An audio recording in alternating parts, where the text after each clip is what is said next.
onto the floor to complain to an official during a confrontation between the Wizards' Jameer Watkins and Houston's Tari Eason. Bilal Coulibaly liked the support. It means a lot. We talked about it after.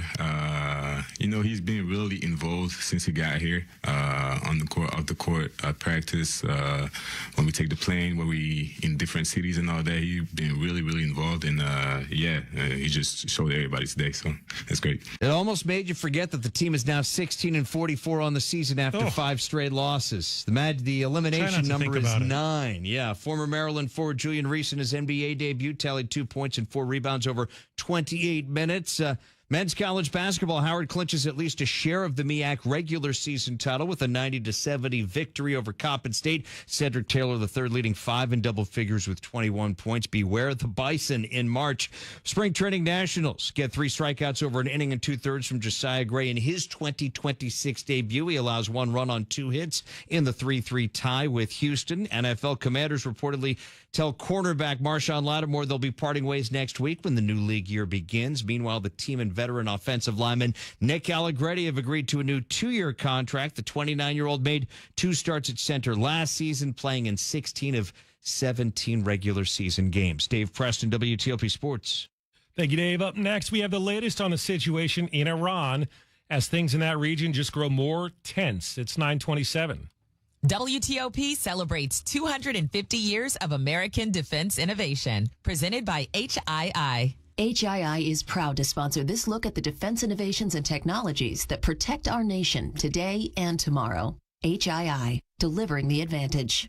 By early 1862, the age of wooden warships was already living on borrowed time. For decades, great fleets had been built of oak and powered by sail, but technology was quietly undermining their survivability. The Navy learned very quickly that it was a problem. Sam Cox, director of the Naval History and Heritage Command. The problem started in the 1820s with the French development of guns that could fire exploding shells, and that by itself made wooden warships obsolete. Unlike solid shot, these shells detonated on impact, splintering wooden hulls, turning wooden warships into tinder boxes. That ignited a major immediate movement towards the ironclads. There were numerous monitors, numerous ironclads on both Confederate and Union sides by the end of the Civil War. Ships were now being made out of iron, and along with it came a robust military industrial base. It required a country to have access to the raw materials that make iron, which not all countries had. I'm J.J. Green. Check out all of WTOP's America 250 coverage at WTOP.com. Search America 250. For 250 years, America has advanced through moments of bold innovation. The clash of the ironclads in 1862 marked the Navy's entrance into the industrial age, proving that engineering and manufacturing would shape sea power from then on. Today, HII carries that legacy forward. Our shipbuilders deliver the carriers, destroyers, and submarines that project U.S. strength worldwide, while advancing unmanned and autonomous technologies that define the next era of capability. HII, delivering the advantage. Traffic and weather, here is Rob. Top things we're following for you.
Good morning, everyone. Thank you. It's nice of you to be here. I felt guilty as I walked in the doors to this building and didn't have to stand in line. So I apologize to all of you who did. It was uncomfortable for me, but I didn't know how to have all of you be my guest in getting through the security this morning. We're delighted to have you here, and we're exceptionally pleased to have the commander, the national commander, with us this morning, and we're anxious to hear from the veterans of foreign wars.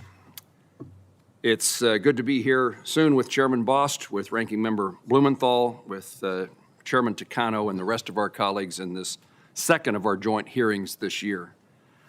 I welcome our witnesses from the Veterans of Foreign Wars, including Carol Whitmore, the first female Commander-in-Chief of the VFW.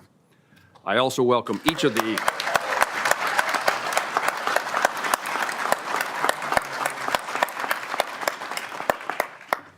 I also want to welcome each of the organizations on our second panel. Thanks to each of you for taking the time to travel to the nation's capital, to come to Capitol Hill, and to advocate for veterans across the country. I extend a special thanks to the veterans from Kansas who are here in person or watching from home, and I look forward to meeting with the Kansans in my office this afternoon.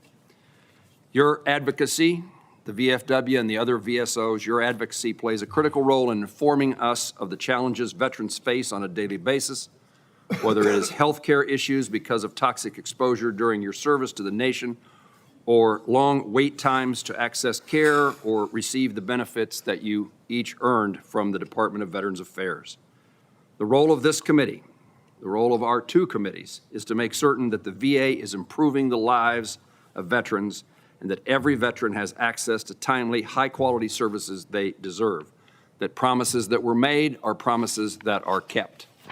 I look forward to hearing today how we can work together with each of the organizations who will testify this morning and their membership across the country to fulfill that mission. Thank you again all for being here, and I now recognize the ranking member, Senator Blumenthal, for his opening remarks.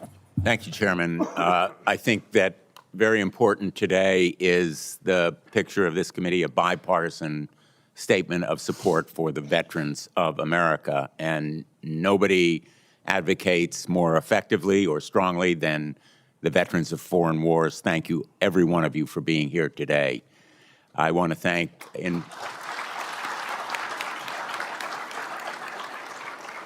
I know we have some from Connecticut because I met with you yesterday. Hoorah, thank you for being here. Today is a day when I know most of us have on our minds the safety and well-being of men and women in uniform in combat right now.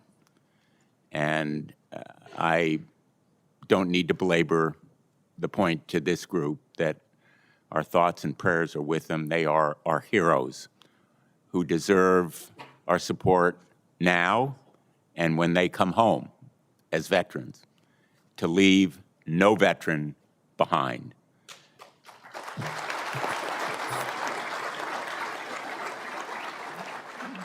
When it comes to education, training, the GI Bill, and yes, health care, including mental health care, we should have every veteran as a priority and meet their needs constantly and consistently without creating uncertainty that may cause them additional anxiety. And I know everybody in this room here today shares that view. Today is going to be an important day as well because I am going to go to the floor of the United States Senate and ask unanimous consent that we pass the Richard Starr Act.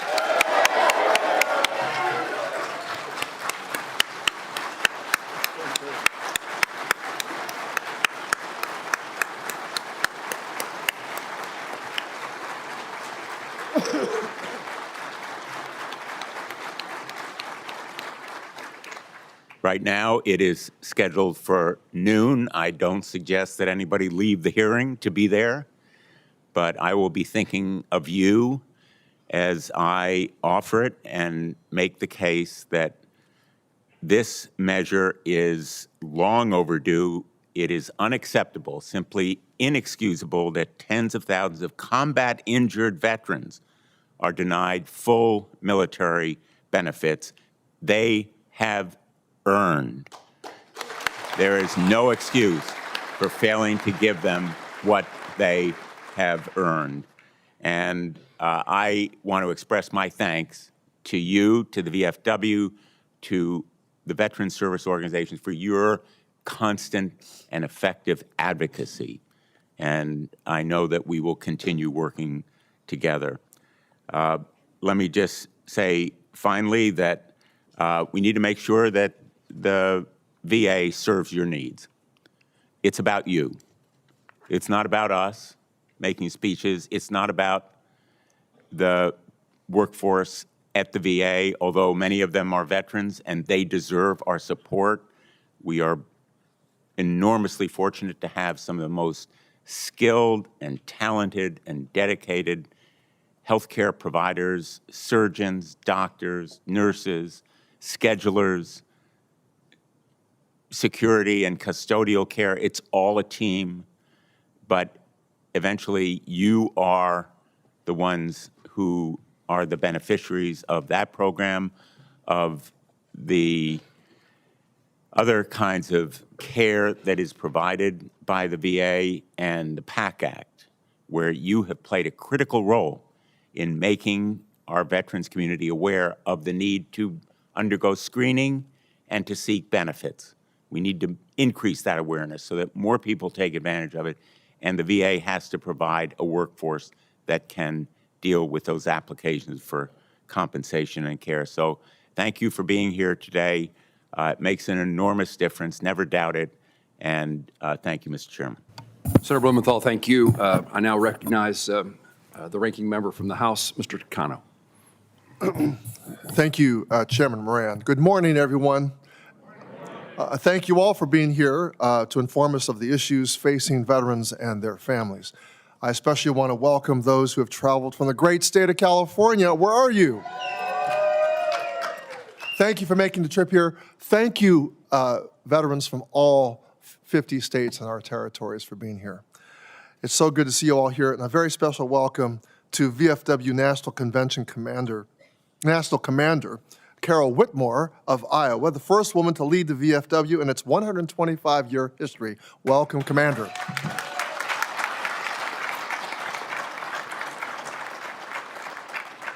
And I see beside you is another woman veteran, the Honorable Joni Ernst. Women are the fastest growing demographic in today's military. Commander Whitmore, welcome. Your leadership reflects the changing face of our force and the future of veteran leadership in this country. I'd also like to welcome VFW Auxiliary National President Lois Callahan of Arkansas. Lois. And the representatives from all the organizations on our second panel of witnesses. It's great to see you all, and I look forward to an enlightening conversation. But before we get started, we need to acknowledge the events of this past weekend. So far, we know that 6 U.S. service members lost their lives in Operation Epic Fury, and at least 18 more have been injured. Mr. Chairman, if you'll indulge, I'd ask that we take a moment of silence to hold these service members and their families in our thoughts and our prayers. I agree with that.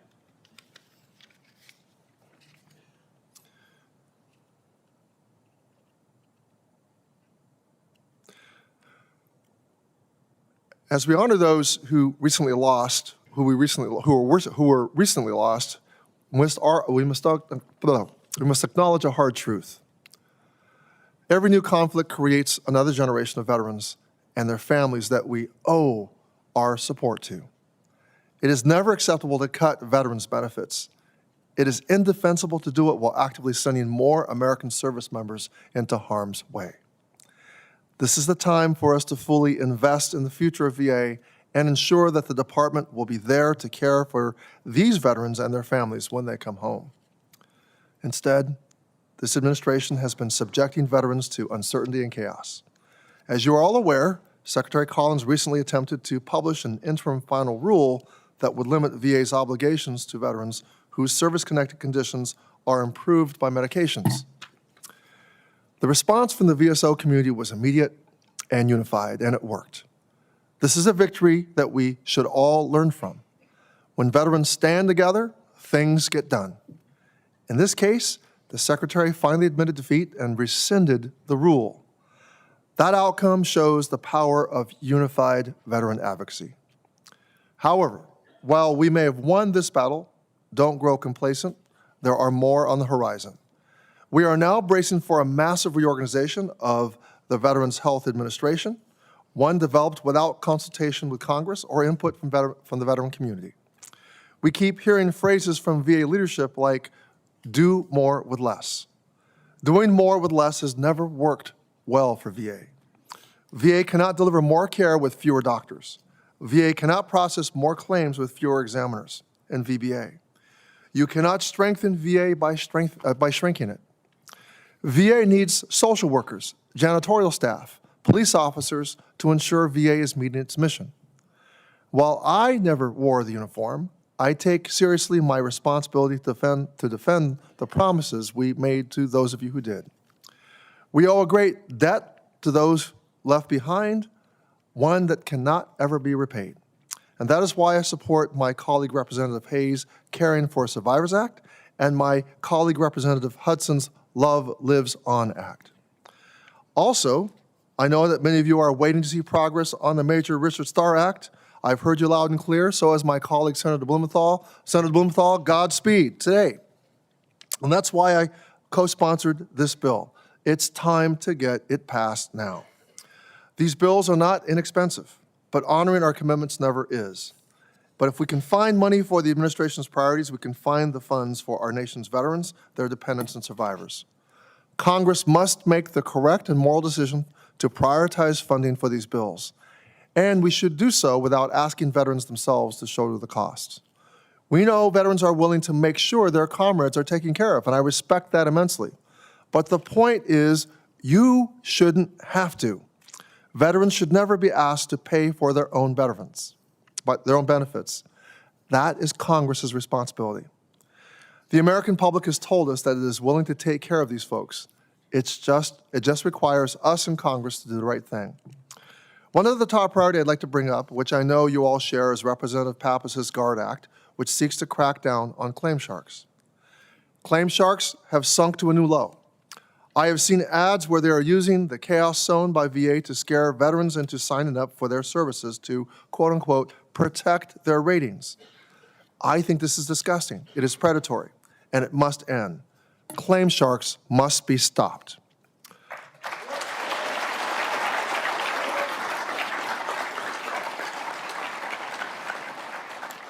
Unfortunately, congressional action has stalled recently because of expensive lobbying efforts on behalf of these companies. So I hope all those in the room today and all those listening at home will press their member of Congress to act. The time is now. Now, we can debate policy, we can disagree on tactics, but there should be no disagreement on this. When America asks its sons and daughters to serve, America owes them care, fully, promptly, and without condition. Mr. Chairman, thank you for holding this important hearing today, and I look forward to a frank and fruitful discussion. Thank you, and I yield back. Ranking Member Takano, thank you very much. I now recognize the Executive Director of the VFW's Washington office, Ryan Gallucci, to introduce VFW national officers. Ryan. Thank you, Mr. Chairman. Members of the Senate and House Veterans Affairs Committee, I am honored to introduce the national officers of the VFW and our auxiliary. Mr. Chairman, please allow me to ask those who are introduced to remain standing, and I wish to request the audience to hold applause until all have been introduced. Yes, sir. The VFW Auxiliary, National President Lois Callahan from Arkansas, Senior Vice President Donna Mills of Pennsylvania, Junior Vice President Kim Harney from Arizona, and the National Auxiliary Secretary Treasurer Ann Pantelikas from Connecticut. Our national officers of the Veterans of Foreign Wars, Senior Vice Commander-in-Chief Corey Geisler from Wisconsin, Junior Vice Commander-in-Chief Glenn Umberger Jr. from Pennsylvania, Adjutant General Dan West from Texas, Quartermaster General Mark Garduno from Delaware, Assistant Adjutant General Brian Walker from Tennessee, Chaplain Darren Atkins from Kentucky, Judge Advocate General Ron Ruskovitz from Connecticut, Chief of Staff Kevin Jones from Missouri, Inspector General Chris Haynes from Ohio, Surgeon General Douglas Welch from Idaho, and Commander-in-Chief Whitmore's spouse, Bradley Whitmore. To my left, the chairman of the VFW National Legislative Committee, Jason Johns from Wisconsin. Skipping over our commander-in-chief, director of our VFW National Legislative Service, Christina Keenan from Department of Europe, and the director of the VFW National Veterans Service, Michael Figlioli from Massachusetts. I would also like to recognize the 11th class of VFW SVA Legislative Fellows, the VFW Women Veterans Committee, our partners from the Gruntstyle Foundation, and our past commanders-in-chief and auxiliary presidents who are with us.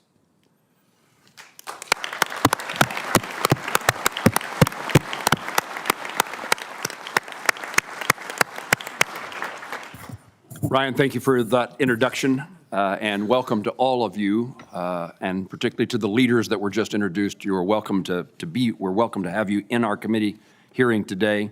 We thank you for your service to our country and for your service to other veterans.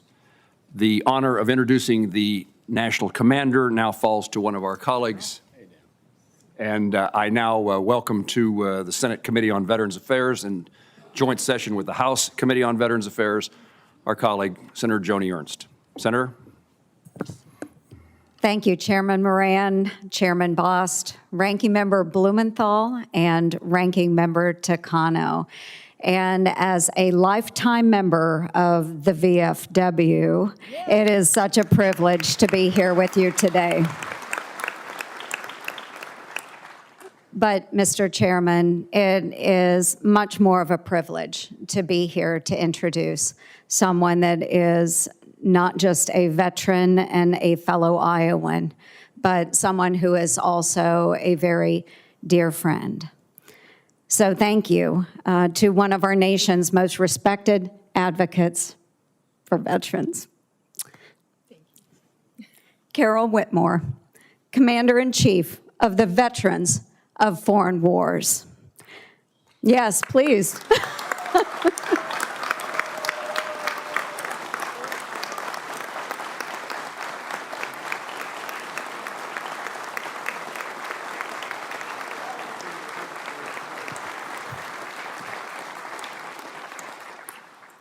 I would also like to warmly welcome her husband, Brad, who now retired, advocated tirelessly for Iowans veterans for many, many years. Thank you so much, Brad. I have had the pleasure of knowing Carol for many, many years. We were just commenting on my hair color. She is a native of Traer, Iowa, and attended the University of Northern Iowa. Last year, Carol made history as the first woman to serve as Commander-in-Chief of the VFW, a milestone that reflects both her leadership and the evolving face of those who have served our nation in uniform. She began her service in the gender-segregated Women's Army Corps before transitioning into the fully integrated regular Army, and ultimately concluded her career as a combat veteran of Operations Iraqi Freedom and New Dawn. During her deployment to Iraq, she earned the Army's Combat Action Badge in recognition of her personal courage and leadership.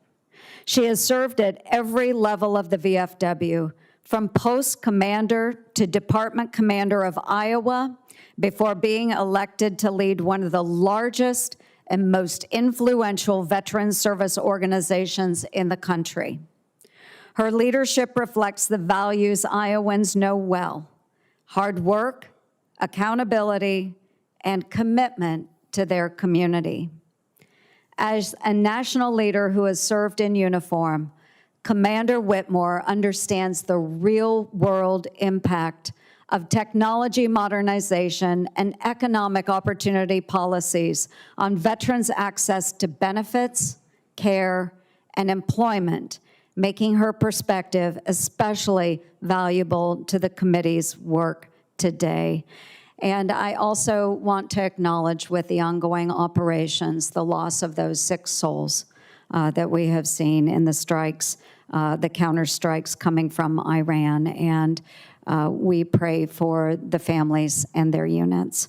And with that, Mr. Chairman, I yield back. Senator Ernst, thank you very much. Commander Whitmore, you've been introduced by one of our colleagues who served more than just in the Senate, served her nation in uniform, and who holds the high regard of members of this committee and members of the United States Senate. And what she says we take to heart, and we thank her for her comments today and bringing you a little bit closer to us in a more personal way. So, Commander Whitmore, let me now recognize you for your testimony as soon as you determine hair color.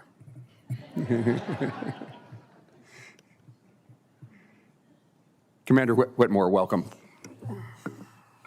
Thank you. Good morning, everyone.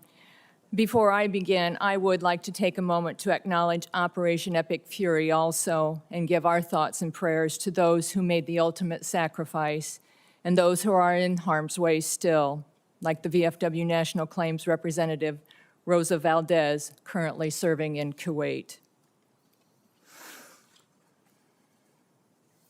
Chairman Moran and Bost, ranking members Blumenthal and Takano, and members of the committees, thank you for this opportunity to testify on behalf of the nearly 1.3 million members of the Veterans of Foreign Wars of the United States and its auxiliary.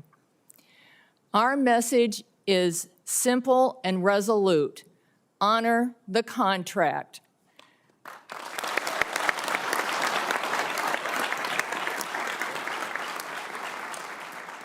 When Americans raise their right hand and volunteer to serve, this nation makes a solemn promise.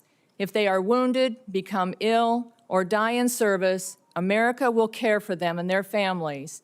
That promise is not charity. It is the binding contract between service members and the country they defend. When some suggest that veterans' benefits are too expensive, let us be clear. This is the cost of war.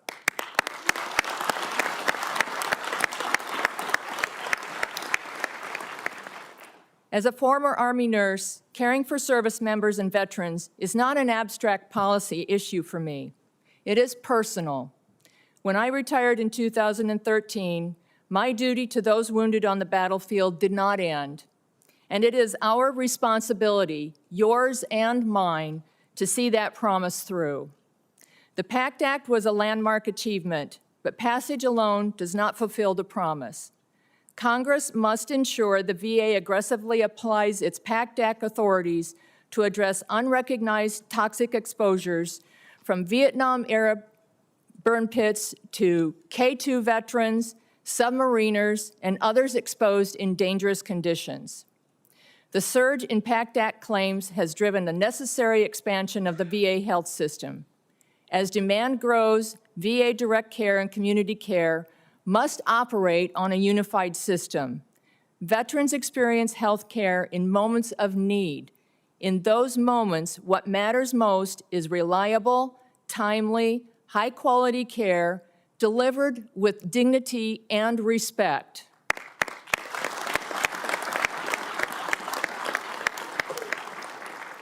We must build a truly veteran-centric system. Scheduling an appointment should not feel like navigating a maze. VA must set and enforce clear benchmarks for wait times and travel standards. Veterans in consultation with their providers must retain the ability to choose the setting that best meets their needs.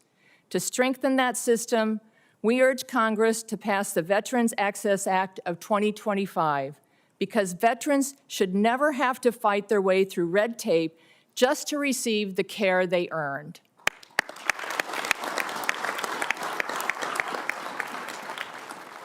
Parts of the VA community care remain outdated, such as the Foreign Medical Program, which serves disabled veterans overseas. Blaine Gish is a retired Army veteran living in Berlin with 100% VA rating for service-connected conditions. When he needed hearing aids, he was required to pay more than €5,000 up front and waited more than 6 months for VA reimbursement. The paper check he eventually received did not account for the exchange rate differences, leaving him with more than $1,000 in out-of-pocket costs.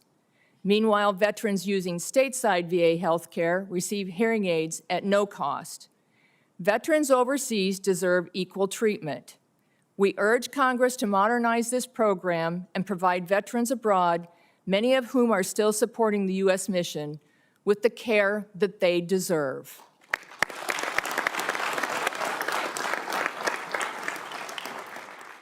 Another area of VA community care that needs attention is CHAMP VA. Families who rely on CHAMP VA experience slow claims processing and limited access. These gaps delay care and strain families who have already sacrificed enough. We urge Congress to modernize and reform CHAMP VA. Honoring the contract also requires urgent action on veteran suicide. If you are a veteran, family member, caregiver, or survivor whose life has been affected by veteran suicide, please stand if you are able.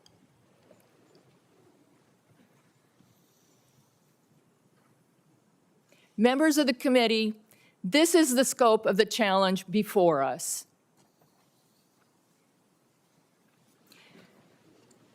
Many veterans seeking mental health care are prescribed psychiatric medications, including some that carry the strongest FDA warnings for risk, such as suicidal thoughts and behaviors.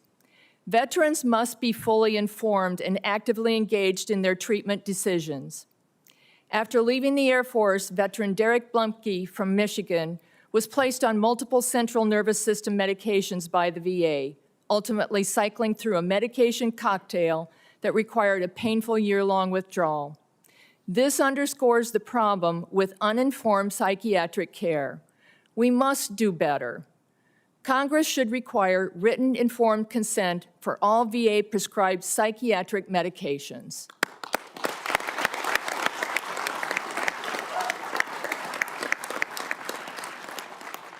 We also urge Congress to pass the Veteran Suicide Prevention Act to strengthen oversight by reviewing suicides in which medications may have been a factor. We cannot improve what we do not examine. Honoring the contract also means delivering innovative, effective care for the signature wounds of modern war, traumatic brain injury, and PTSD. Joshua Starks from Oklahoma, a former infantry officer with 2 combat tours in Afghanistan, endured months of delays and ineffective treatment before finding help outside the VA through cognitive behavioral therapy, meditation, outdoor programs, and neurofeedback. These approaches helped him manage his symptoms, but only after he lost his marriage and his military career. Veterans should not have to leave the VA to find healing. That is why we urge Congress to pass the Innovative Therapy Centers of Excellence Act and ensure that the future of veteran care is driven by science, urgency, and the unwavering promise we made to those who served.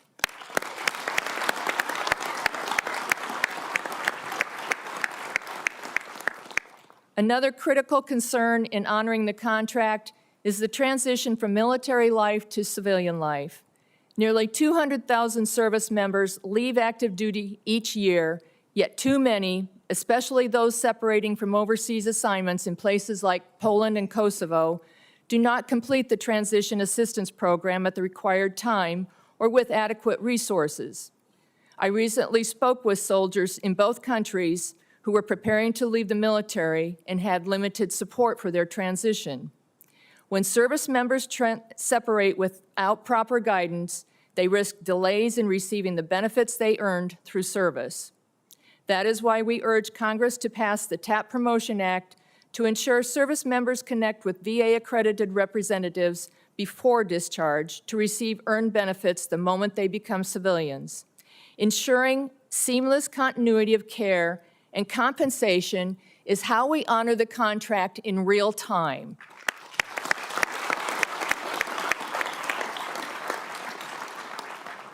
Finally, though my next 2 topics fall under the purview of the Armed Services Committee, I include them in my testimony because several members on the dais also sit on those committees. Service members are taught to leave no one behind. That commitment never ends. The Defense POW MIA Accounting Agency conducts the solemn mission of accounting for those still missing from past conflicts as it works to recover and identify remains so families can achieve closure. We must fully fund this mission At a time when the Pentagon proposes a record $1.5 trillion budget, once again, the mission of DPAA is facing cuts. This is unacceptable and contrary to the warrior ethos. Fully fund DPAA so that our missing can receive their final salute on American soil.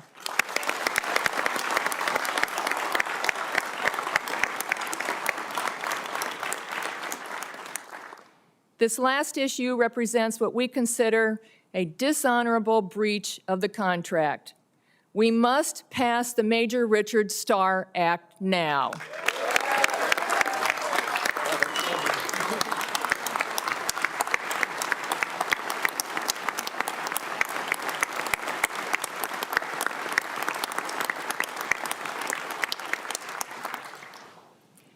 This offset forces more than 50,000 medically retired combat veterans to surrender their earned retirement pay because they also receive VA disability compensation.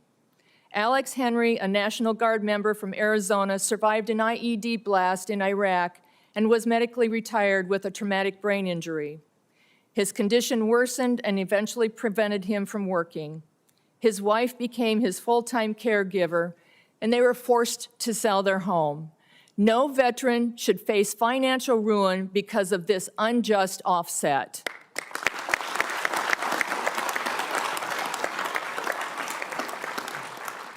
Veterans medically retired due to combat wounds did not choose to leave their service early. Their service was taken from them. Military retirement pay is earned through years in uniform, while disability compensation exists to recognize the lifelong impact of duty-related injuries. This is not double dipping. This is double sacrifice. Pass the Major Richard Starr Act now.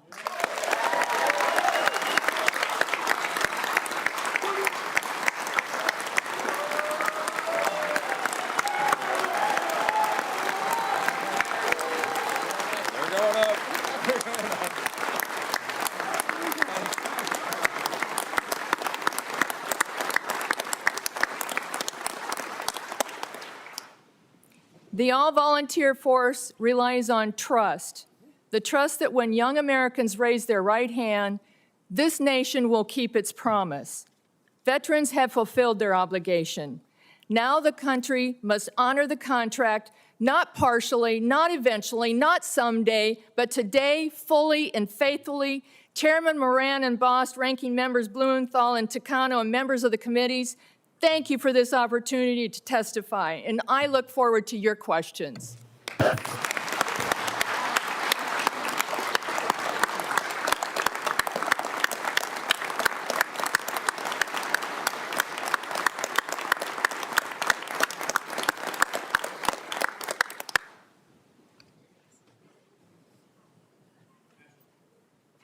National Commander, thank you very much for your testimony. You indicated in your conclusion a couple of issues that don't rest with the jurisdiction of the Senate Committee on Veterans Affairs. But I am a longtime co-sponsor of the Major Richard Starr Act, and I appreciate the strong support for that bill from the VFW as demonstrated by what you had to say and what the members of the VFW said in standing and applauding behind you. I look forward to the enactment of that legislation. And while that legislation is not part of our committee's jurisdiction, that will not be an excuse for me to work to make certain that we find the path forward. And I have no doubt that the VFW will assist in that effort based upon your testimony and my knowledge of the VFW. So you have my commitment to find the best path forward that I can, working with my colleagues on other committees to try to make certain that happens as quickly as possible. Thank you. You indicated in your testimony a couple of the things I was going to ask you. So what's the answer to those who argue that receiving both military retirement pay from the DOD and disability compensation from the VA equates to providing two simultaneous payments for the same service-connected disability, what you also called or said is not double dipping? What's the best answer to that question? Thank you for that question. You know, the Military Retirement Fund was created just for a purpose just like this, that the Chapter 61 retirees are falling into. And the Military Retirement Fund is flush. It has over $1 trillion. So I think that is a perfect place to start looking.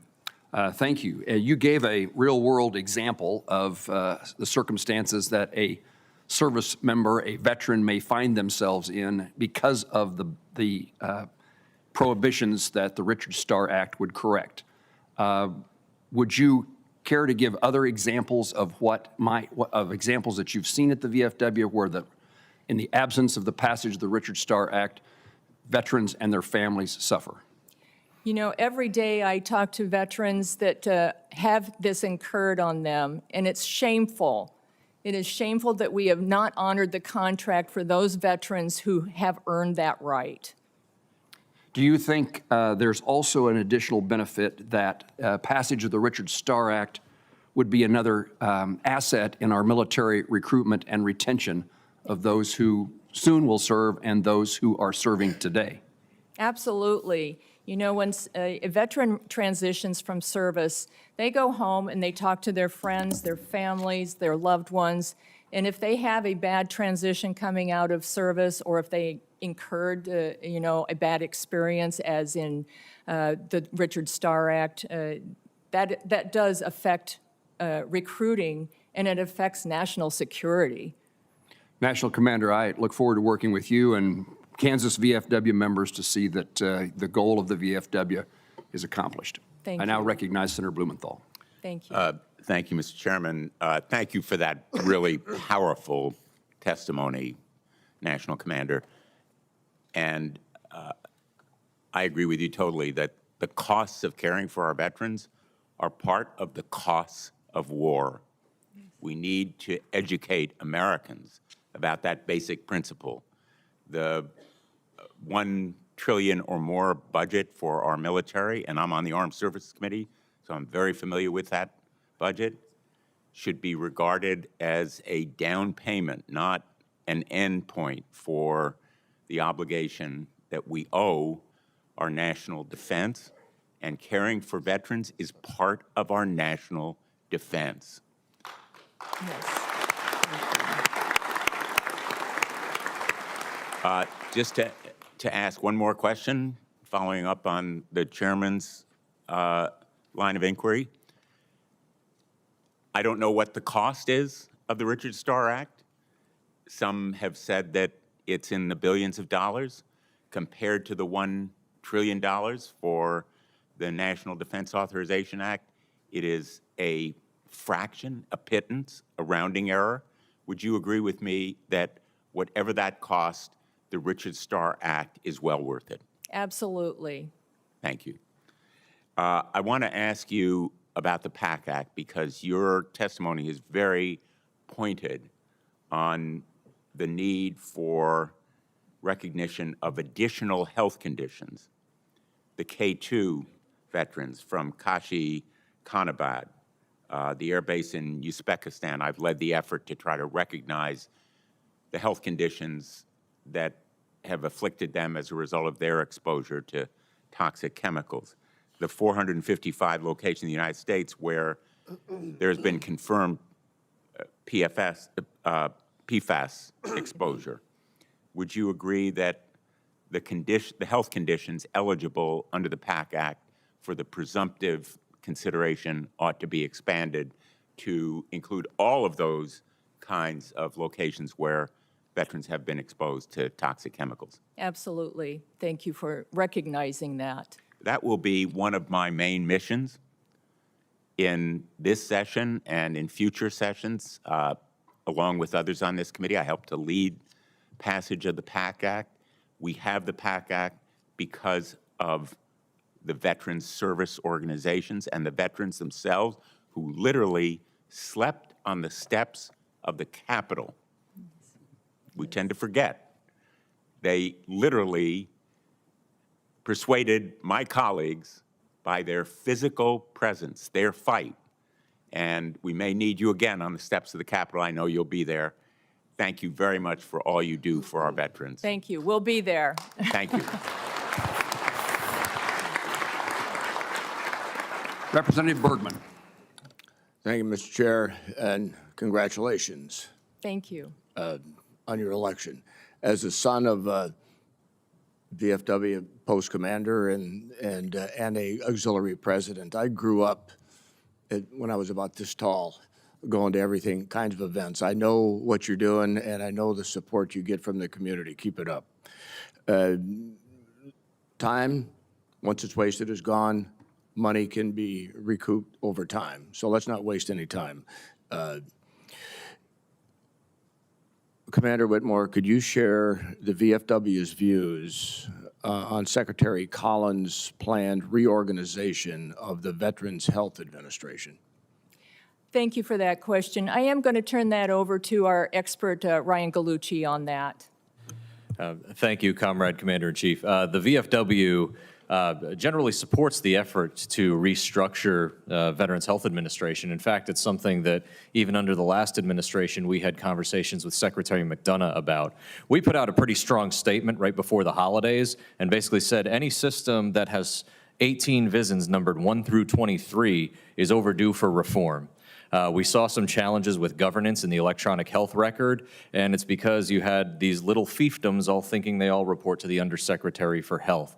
I think there's a responsible way to fix that. We look forward to working with Secretary Collins and the committee. You want to be engaged to help in the reform of the bureaucracy that has succeeded in one thing, serving itself, not the veterans. And that's what Secretary Collins is trying to do, is get the entirety of the Veterans Administration bureaucracy serving the veterans. Commander Whitmore, VA is the second largest agency in the federal budget. Where do you see opportunities within the planned VHA reorganization to improve oversight of VA dollars? So if you're going to, give that to Ryan, that's okay too. Well, thank you for that question. There's a lot of areas that can have improvement, and that is one of those is women's health care. And I'm very sensitive to that, we are the largest growing demographic in the military. And the improvements for women's health care certainly has increased over the years, especially with increasing things as menopause, endometriosis. And, on a personal note, I would like to ensure that the VA stops calling me Mr. Whitmore when I come in for my appointment. We'll take that one for action. I see my time is running short. We've got our plate full working with all of you, and we're only as good as we are in the war fighting is because men and women like you continue to serve our great country, and we will serve you. Thank you, Mr. Chairman. I yield back. Thank you, Mr. Bergman. Commander, I would guess, based upon your last few sentences, you no longer will be unrecognized at the Department of Veterans Affairs when you seek medical care and treatment. So if the VA is out there listening, please correct this pronto and avoid that mistake again. Representative Takano, Ranking Member. Thank you, Mr. Chairman. Commander Whitmore, one thing I heard loud and clear from the veteran community this month is that veterans should never be punished for getting treatment. Before VA issued the impact of medication interim final rule and then reverse course, did VA consult with VFW or discuss a plan in advance? They did not. Should VFW and other VSOs be at the table before changes like that are rolled out? Absolutely. Well, let's make sure that happens.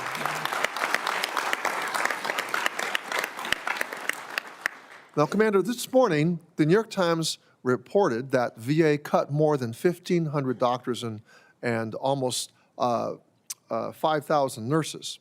Are you concerned that cuts like these and shrinking VA's clinical staff is unsustainable and threaten VA's ability to deliver direct health care? There is always a concern with that, and I believe my counterpart, Christina Keenan, has some information on that. Thank you, Commander Whitmore. Of course, we want VA to be fully funded and fully staffed. So we are concerned. We haven't seen a direct impact yet, but we're continuing to monitor that situation because our veterans, including myself, who use VA full-time, are worried about when they see cuts like that. Thank you. There are several bills pending that would radically improve benefits for survivors. For example, Representative Hayes' Caring for Survivors Act. Commander, your testimony says that this isn't charity, it's a promise. On survivor benefits, DIC is still set at 43% of other federal survivor programs at 55%. Do you agree that Congress should bring DIC up to parity, and we should do it in a way that doesn't take earned support away from other veterans to pay for it? Yes, absolutely. DIC has not had any improvements or increases since 1993. And I have a good friend, Deidre Ziegler, who lives in Alaska, lost her husband last year, and she is struggling financially because she has not been able to connect the dots for her husband's sudden demise and the service connection with that. And it's shameful that we treat our spouses like that and have not increased that at all. Well, I couldn't agree with you more. I asked that the same of the Major Richard Starr Act. Combat injured veterans shouldn't lose retirement pay because they were hurt in service. I think you all agree that the Major Starr Act is about basic fairness, ending an offset that reduces earned retirement pay for combat injured veterans, and Congress needs to move it without making veterans trade away other benefits to cover the costs. Is that right? Correct. Well, I certainly hope that there's no objections to the UC that Senator Blumenthal asks today to pass the Richard Starr Act today. Thank you. Thank you. Ranking Member, thank you. Representative King-Hines. Thank you, National Commander Whitmore, for your testimony and for your team being present here this morning. Before I start, I want to give a special shout out on Hoffa to the VFW chapter in Saipan, Commonwealth of the Northern Mariana Islands, which is the district that I represent, the Commander Brad Rosala and Quartermaster Pete Hallahan. And I want to say thank you to all of you for your continued advocacy and leadership. The CNMI represents, we have one of the highest per capita rates of military service in the nation. And when our sons and daughters, mothers and fathers return home, we don't come home to a community VA hospital. We don't have a community out-based patient clinic. We don't have immediate access to specialty care.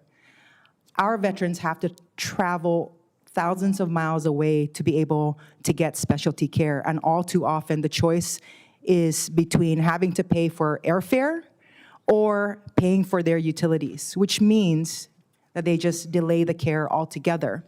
And so, National Commander Whitmore, when you started off by saying honor the contract, I represent a jurisdiction where that contract is not being honored today.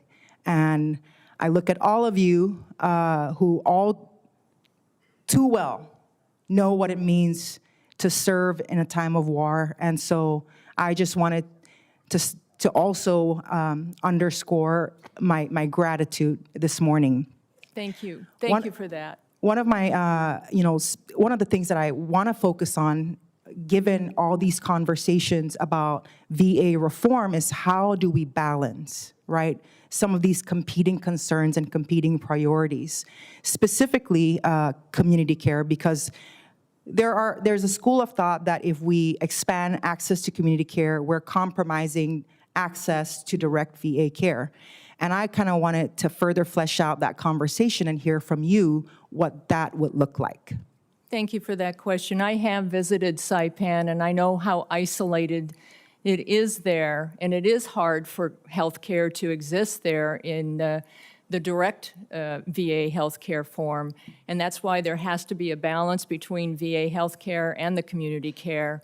I would like Christina Keenan to expound on that just a little bit more. Thank you, Commander Whitmore. Something that she mentioned in her testimony was access to community care. So that might be a perfect supplement for folks in territories, in rural areas where there are large driving distances or where there just isn't VA services available. What our focus is on is making sure that access is seamless, that referrals are quick, that making appointments is quick and understood by veterans, and that veterans are informed of when they can go and get care in the community. So funding needs to be balanced. We don't want to forget the infrastructure and the needs of our VA direct care, but community care is very important as well. We thank you for that question. Thank you for that. I'm out of time. I yield back. Senator Hassan. Well, thank you, Mr. Chairman, and Chairman Boaston, our ranking members, Blumenthal and Decano. I also want to thank you, Commander Whitmore, for your service to our country in the military and for your continued service to our nation's veterans in this role. It's deeply appreciated. I also want to thank the rest of the VFW personnel who are here today, especially the Granite Staters out there, for your service to our country and to your fellow veterans. And finally, before I get to my questions, I want to say that I know that all of us, no matter our political party, are united in praying for the safety of our service members who are right now in harm's way. And we are keeping the families of the heroes we lost this week in our heart. We owe them a debt of gratitude that we can never fully repay, but we have to do everything we can to try to do that every single day. Commander, I'd like to start by discussing a topic that is deeply concerning to me: fraud and scams that target veterans. You've given testimony on claim sharks, so-called consultants who take advantage of veterans by charging fees to help the veteran file their VA benefit claim, and I put help in quotes there, effectively exploiting a legal loophole to profit off of disabled veterans. I've long supported reinstating penalties for these unaccredited predators, but they aren't alone. Veterans are targeted by a wide range of scammers who seek to take advantage of them and the benefits they've earned. Commander, can you talk about how fraud and scams harm veterans and their families and what Congress can do to prevent that? Thank you for that question. It is shameful that they prey on desperate veterans, a veteran that is already desperate either emotionally, financially, to charge exorbitant prices. Illegal is illegal, period. Right. Yep. But I would like... I would like Mike Figlioli, our Service Officer Director, to talk on that a little bit more, though. Yes, thank you. Just briefly, because I have one more question. Thanks. Yeah, thank you, Commander-in-Chief. We obviously support the GUARD Act, and we thank the committee for that. As the Commander-in-Chief said, illegal is illegal. Yep. And if you were going to touch a claim, you must be accredited, and you cannot collect fees, period. Thank you. I'll continue to work with all of you on that. Commander, your written testimony discussed the value of VA healthcare, and you highlighted how direct care from the VA, when properly resourced and managed, delivers high-quality outcomes and really earns trust. This highlights the importance of supporting VA healthcare and veterans' access to it. So I've continued to call on this administration to publish its plan for a full-service VA hospital in New Hampshire so that we are no longer the only state in the lower 48 without one. Can you just please discuss again the importance of ensuring that veterans continue to have access to VA direct care? Thank you for that. I think veterans mostly want to have VA health care. It's the personal bond that we have with each veteran. They want to go to a place where they know that they can talk to somebody about a home situation or something other than what their health care is with that military connection. Yeah. They crave that. They want that. That competency, that understanding of the military culture, too. Yep. Thank you so much. Senator Sullivan. Thank you, Mr. Chairman, and I want to thank you, Commander, and your team. And I want to thank all the veterans and VFW members who've traveled across the country for this wonderful hearing. This is one of my favorite hearings because it always gets a little rowdy and excited. So I want to, speaking of rowdy, I want to recognize some of the veterans, maybe not as far as Saipan, Congresswoman, but I want to recognize my veteran VFW members from Alaska. They probably traveled some of the furthest distance. How about a round of applause for my fellow Alaskans? We're proud of the fact that we have more veterans per capita than any state in the country. In Alaska, I retired after 30 years in the Marine Corps as an infantry and recon officer a couple of years ago, and I may be Alaska's 8th United States Senator. We're a young state, Alaska, but with the exception of father and husband, the title I am most proud of by far is United States Marine. And I knew that would get a couple of oorahs. And now the title I'm also very, very proud of is United States Veteran. and I'm a proud member of Eagle River VFW Post 9785. So thank you. When you guys are roaming the halls, it just, it's great. It warms my heart to every single one of you. Commander, I wanted to follow on your testimony about mental health. You know, my state has a lot of veterans, like I said, but a lot of suicide and mental health challenges. I recently held a roundtable in Fairbanks, Alaska, at one of our vet centers on mental health challenges. And one of the issues that came up was this lack of continuum of care in our state. And more specifically, while there are a couple intensive outpatient programs, IOP programs, in Anchorage, in most of my state, including Fairbanks, there's none. So when a veteran finishes inpatient treatment on mental health challenges, and again, in Alaska, we don't have anything for that, so they have to leave the state to go get that treatment.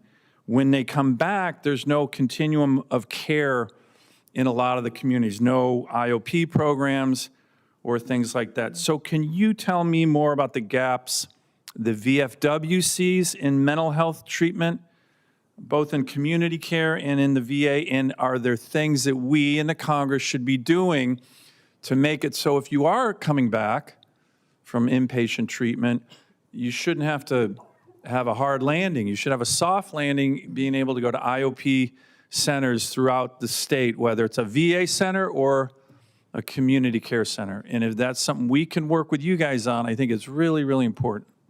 Thank you for that question. A veteran should not have to start over in its care treatment. There are so many different modalities that the VFW would like Congress to look at, hyperbaric treatment and medical cannabis. There are many different things that can be done. A veteran doesn't want another pill thrown at them. Right. They are tired of that. They're tired of feeling not themselves or around their families, their children. They want something different. They want a different treatment so that they can feel good about themselves. So I agree. They shouldn't have to start over. I do have that Ryan Gallucci can probably expound on that just a little bit more. And if we have some time, absolutely. It's about building up these networks, especially for those types of outpatient programs that a veteran might need. We've been, ever since even Phoenix, we've said community care is part of VA care. Yeah. And especially in a place like Alaska, where veterans have always, where access is a challenge, but making sure that VA has those networks in place and that they're complementary to VA, well, seamless to the veteran, so that when the veteran needs care, they get the care. Well, we'd like to work with you, Commander, and your team on how we improve that. Thank you, Mr. Chairman. Representative Brzezinski. Thank you very much. Good morning, everyone. Chairman Moran and Ranking Member Blumenthal, Chairman Bost and Ranking Member Takano, thank you for convening this year's joint VSO hearing. And thank you to every veteran here today for your service and for showing up and lending your voice here with us. And a shout out to the Illinois veterans in the room as well. I would like to start out by also offering, in addition, my special recognition to Commander-in-Chief Carol Whitmore as the first woman to lead the VFW. Thank you for your service and for the message your leadership sends to women veterans across the country. On that note, I'd like to use my short time that I have to focus on women veterans. In your testimony, VFW makes clear that as the veteran population diversifies, VA must deliver culturally responsible, responsive, and evidence-based care, and that requires stronger provider training and better measurement of outcomes. This is also what I've heard from the Women Veterans Council I have in my own district. We also know women veterans face unique mental health risks, often tied to trauma exposure, and that the care environment and the trust in the VA can determine whether someone engages in the treatment. VFW urges more consistent demographic data and outcomes reporting so disparities can be identified and corrected. Research from the Wounded Warrior Project shows women veterans are more likely to present moderate to severe symptoms of PTSD and depression, and women vets have higher rates of suicidal ideation. Additionally, as you pointed out in your testimony, we know that there are documented racial disparities, such as earlier cancer risk among African American vets and increased cancer risk among women exposed to toxin and other airborne hazards. These kinds of gaps are very real and require targeted attention, and I'm concerned how this administration's attacks on diversity, equity, and inclusion may impact our ability to track and close them. Commander Whitmore, what should Congress require so VA keeps measuring these disparities for women veterans and doesn't claim progress by simply stopping the measurement? Thank you for that question. I think training is paramount. The more that the providers can have that connection with their patient is so important. And there should be choices for the women that have a provider, that their choice is a female. If they choose to have a female, that should be there for them, especially when they've experienced MST in the military. They should have that choice, not to have a man do their exams for them. They've already been through enough that they don't deserve to have that again. That thought in their head. And do you think continuing the VA to track this type of data is really important to being able to better understand what the women veterans need? Absolutely. You can't go forward without any research and then put it into practice. Right. Thank you, and I yield back. Representative Hamada. Thank you, Mr. Chairman. Now, this year is a very special year. It's the 250th anniversary of our founding of our great republic. And it's because the men and women in this room who took that oath of office, took that oath of enlistment to serve our great country. It's the reason why we lasted 250 years. And typically, civilizations and empires only last 250 years. So we're at this precipice right now about how we are going to continue as a country. And for us in this room, veterans like myself and like all of you here today, it really is important for all of us to understand what that flag means and the people who sacrificed their lives for it. So thank you, all of you, for being here. Now, the veteran service organizations in this room represent millions of Americans who took that oath to serve our country and are now relying on Congress and the Veteran Affairs Administration to help honor that commitment. As an Army Reserve officer who served overseas and a member of both the Armed Services Committee and the Veteran Affairs Committee, this matter is personal for me. The veterans in Arizona's 8th District are watching. They want accountability, and they deserve results. Now, Commander, I'm going to switch gears to economic opportunity. I introduced the Improving Emerging Tech Opportunities for Veterans Act, H.R. 7103, which broadens vet tech to include emerging fields like AI and semiconductor manufacturing. My district is home to one of the largest semiconductor investments in American history, and my bill would train veterans to be equipped to be the first in line for those careers. As you know, AI is at the center of the future right now. Now, I understand the VFW has already voiced support for this legislation. Now, Commander, can you speak to why ensuring veterans have access to training in emerging technology fields is a priority for the VFW? Thank you for that question. As you said, AI is the future, and most of the young veterans that we have now, that's their interest. And so if you have a disabled veterans, and VRNE could be part of that, I think that transition for them is crucial. I would like Ryan Gallucci to expound on that just a little bit more, or Christina. Christine, would you take that? Yeah, thank you so much for working on this piece of legislation. Vet Tech is a program that was incredibly popular. We're looking forward to that being relaunched and including professions like this where veterans can get on-the-job training, I think is going to be incredibly crucial for their futures. Thank you, and I'm doing my part. I know all these companies that are investing foreign direct investments into the United States. I keep encouraging them to have to hire more Americans and especially more veterans. Thank you. I yield back, Mr. Chairman. Representative Conaway. Thank you, Mr. Chairman.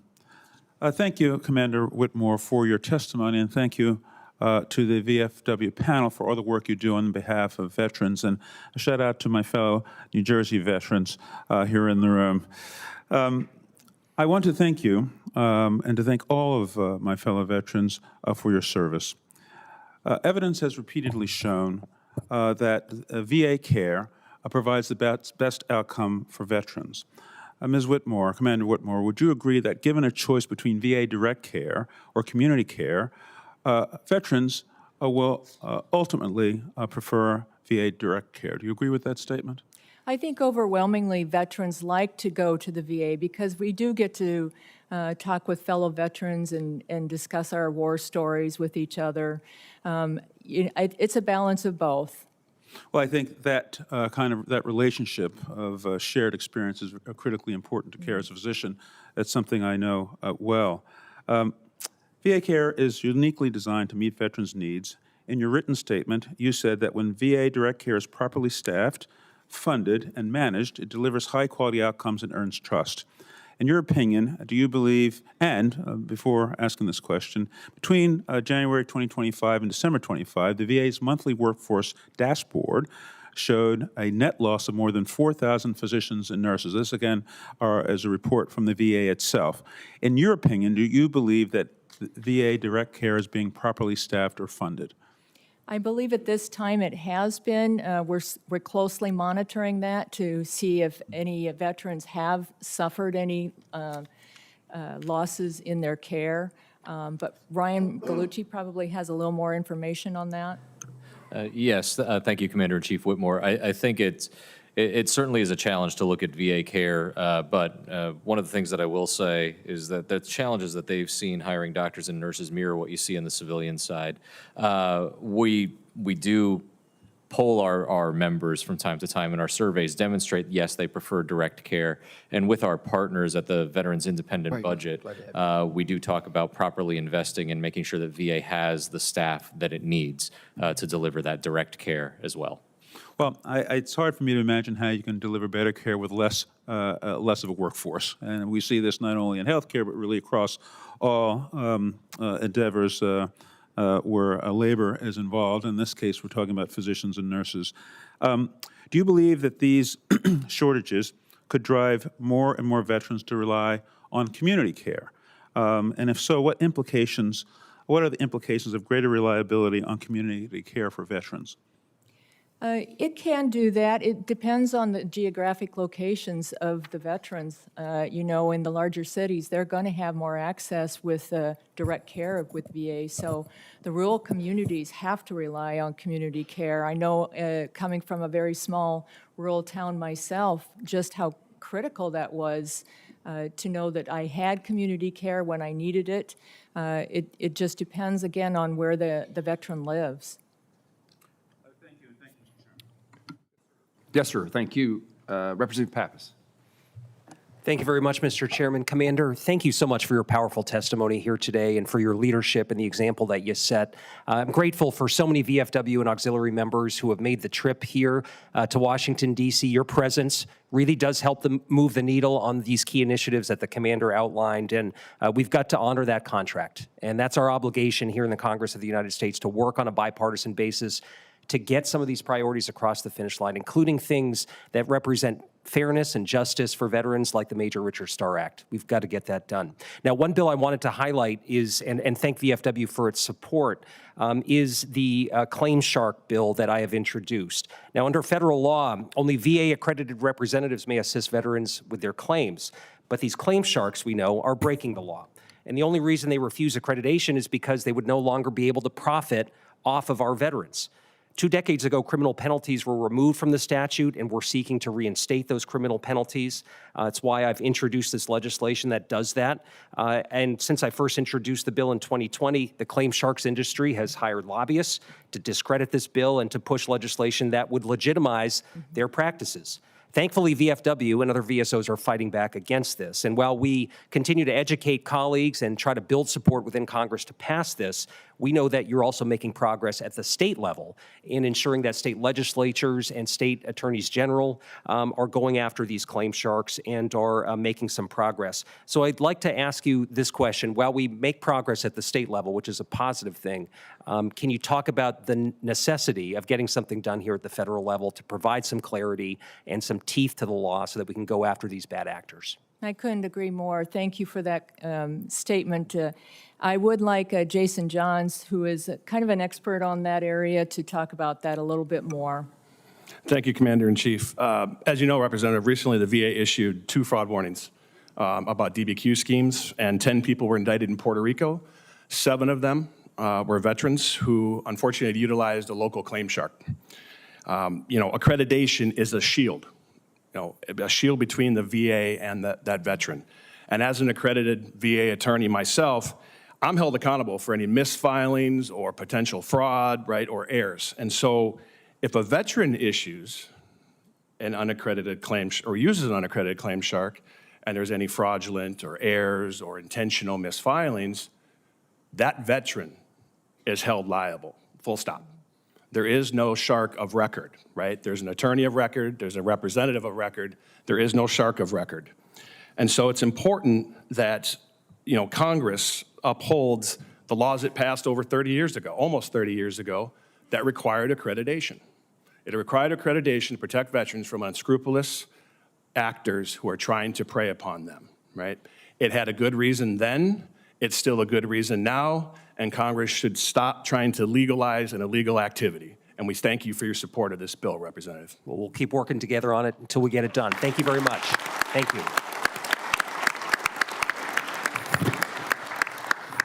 Senator King. Thank you, Mr. Chairman. I first want to recognize my friends from Maine, Steve San Pedro, and they came down here for the warmer weather. That's why they're here. You back there, Maine? Good to see you. Thank you. What I want to share with all of you is that you have tremendous power here. You're one of the most respected groups in the country. And when we're talking about these various pieces of legislation, I want you to realize that through your commander-in-chief and through your leadership, but also through your grassroots lobbying of your representatives and senators, you can make a real difference. I just want you to know the strength that you have because of the respect that you're held in by this body. Couple of points and questions. TAP promotion, you're with us, aren't you? Absolutely. That's for allowing VSOs to be involved in the TAP program. I believe that the government should spend as much time, money, and effort on transition out as they do on recruiting in. That's something we need to do. There's another issue, of course, we're all worried about veteran suicide. We're working with members of this committee on a bill that would provide a free lockbox for guns for veterans. No questions asked, no names, just make that safe, because what we've found is, what the studies have found, if there's a 5-minute gap between the idea and the, I have to say, the execution, it makes a real difference. 75% of veteran suicides are committed with firearms. That's an appalling number. So this is a simple, straightforward bill. It's based on a pilot program in Utah that's really worked. I hope you'll give us some help on that one. The final thing I wanted to ask about is we know that there have been staffing changes and reductions at the VA. Tens of thousands fewer people today than there were a year ago. What I need to know from you is that okay? Has it been done without affecting services, without affecting callbacks, without affecting scheduling? And we need the input from the field, Commander. If you could survey your members, because the administration basically says, no problem, this isn't affecting care, we're doing better. And I just want to be sure, from the veterans' point of view, that that's actually what's happening. So can you get back to us on that? Absolutely. We daily monitor that, and we get feedback from our fellow veterans, and we will get back with you if we do find, any concerns or considerations to provide to you. Well, and just yesterday I met with the secretary, And one of the issues, we talked about physician shortages. There's a cap as to what a physician for the VA can be paid, and therefore the VA is basically unable to compete in the local community. I'm going to be introducing a bill to lift that cap because I think that's a real barrier to providing adequate service to our veterans. So again, I want to thank you. You've got the power. Use it. Thank you, Mr. Chairman.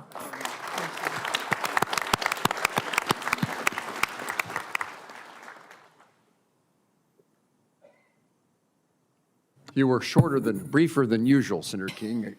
I'm sorry. Did I deserve that correct from this guy? No, and I actually was leaning back to tell my staff to borrow one of your expressions that you said during your questioning of the witness, and I. Nothing's trademarked, Mr. Chairman. Yeah, I appreciate it. Senator Banks. Thank you, Mr. Chairman. Hopefully we have a few fellow Hoosier veterans in the room. What a great crowd. All right. Great to see all of you. What a tremendous group that you all are. Thank you for what you do in your service and what you continue to do to support our veterans. And I'm proud to represent Indiana on this important committee. America's professional, all-volunteer military is the best in the world. Not just because our country has the most advanced military technology and the best training, also because our sailors, soldiers, and airmen know our government and all of our people support them. And at a time like right now when we have war breaking out around the world, let's keep all of our service members in our prayers as they defend us overseas. Commander Whitmore, the VA's legal authority to care for homeless veterans expired during the government shutdown last fall. They continued their programs using other authorities, but it has caused many problems. I'm introducing legislation to make the Health Care for Homeless Veterans program permanent. Can I count on VFW's support to help pass that bill? Yes. Thank you.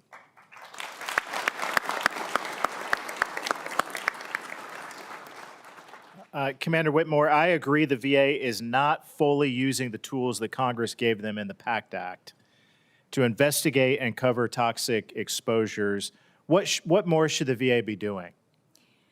I believe that, there's so many venues that have not been explored yet, and the veterans provide that information, and that needs to be put pen to paper with what the symptoms are and what needs to be covered. But Christina Keenan has a little bit more information on that. Thank you so much for the question. VA needs to have some avenue for veterans to report their conditions and report the toxic exposures they've experienced. We'd love to see these committees have some oversight of VA's process. What are they looking at? What are they researching? What are they considering as future presumptive conditions? Veterans just need to know what's happening, and some oversight would be amazing for that. Thank you. Great. Good. We'll work on it. I look forward to working on that together. Commander, I appreciate you highlighting the need to reform how the VA plans and funds infrastructure. They need more construction funding, and they need to stretch every dollar that they have a lot further than what they do. What are you recommending in the independent budget? Obviously AI is our future, and that needs to be tended to, especially on VA care. I think they still have 3 different systems that they have to report on. I know as a former nurse at the VA, there was at least 2 systems that I had to log on to, and now they've added a 3rd one. So definitely needs to have some different structure and infrastructure done at the VA. Good.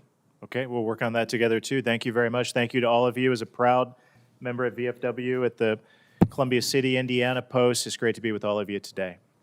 Senator Banks, thank you. Representative Sherfilis McCormick, welcome. Well, thank you. Thank you, Mr. Chairman, and also thank you to all our VSOs who are here today doing this important work for our veterans who so need it. Ms. Whitmore, your testimony today underscores a fundamental principle. When Americans raise their right hand and swear an oath, this nation makes a solemn promise in return. The promise is not conditional, and it's not negotiable. In your testimony, you noted that the VA lost as many as 30,000 full-time employees by the end of fiscal year 2025 due to funding instability and attrition. While demand for care continues to rise, have you seen evidence that these staffing reductions or organizational changes are disproportionately affecting access to care for specific groups of veterans, including women, minorities, rural veterans, and those seeking mental health services? Thank you for that question. We haven't heard anything specifically relating to the cutbacks, but we continue to monitor it every day. Thank you. And if you do, please let us know. We're very concerned, or I'm very concerned about the veteran suicide that we're seeing, the cuts that are happening in that department. So really staying in close contact to make sure all of our veterans have access to health care, mental health specifically, is really one of our goals. My second question is that you also emphasize the importance of culturally responsive, trauma-informed care and improved data collection on race, ethnicity, sexual orientation, and gender identity. In the light of recent VA reorganizations, do you believe VA currently has adequate oversight mechanisms in place to detect and prevent disparities in care delivered, or should Congress consider additional statutory guardrails? I think there always has to be oversight. I don't think there can ever be too much. You know, it is a good balance that needs to happen in that. And Christina Keenan, again, has more information on that. Thank you for that question. We do recommend that VA continue to collect data on women veterans and other groups of veterans at VA so that gaps can be identified. So if there are underserved groups, without collecting that data, we just don't know where the gaps are. So we encourage VA to continue to collect that information so that they can better serve veterans and know who needs that services. Well, thank you. Since we have so many of our lovely veterans here, has anybody in the audience seen any gaps when it came to care because of the funding sources? You can just say aye or raise your hand. Thank you. That's a good number. And so we look forward to discussing more of how we can have any guardrails. Is there anybody else who may have any suggestions?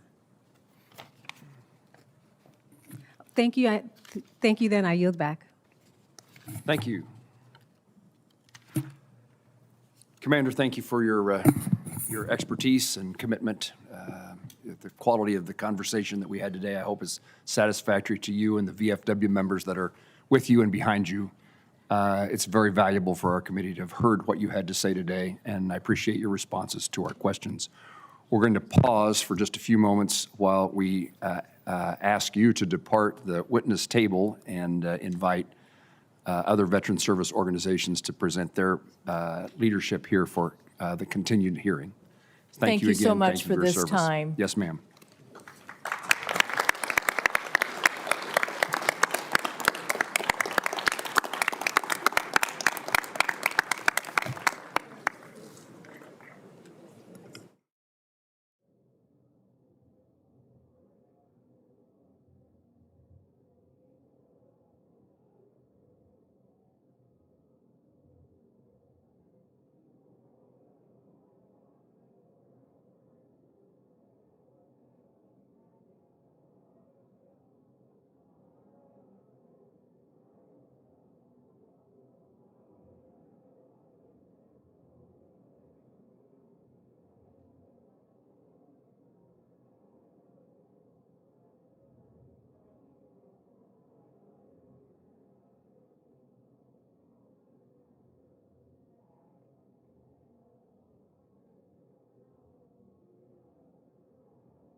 rush it along a little bit.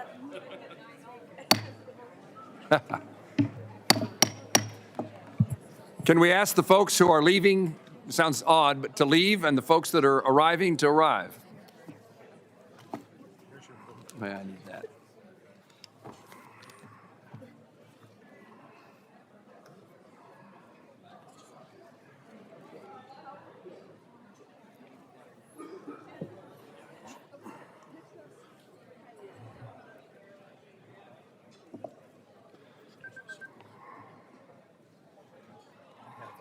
A meeting at the office at 12, so I can stay until then. Okay, I'm supposed to speak at 12, so we meet.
Good morning again.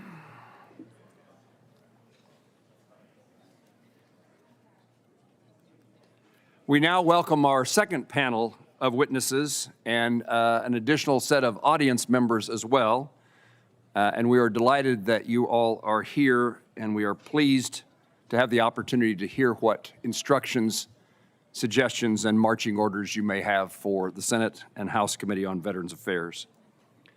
I'm going to speak on the House floor I'm not going to speak on the House floor. I haven't done that in years, but on the Senate floor momentarily, and Senator King has agreed to chair the meeting until noon. But please don't take any suggestion that I'm not interested in what you have to say, and I intend to return as quickly as I can.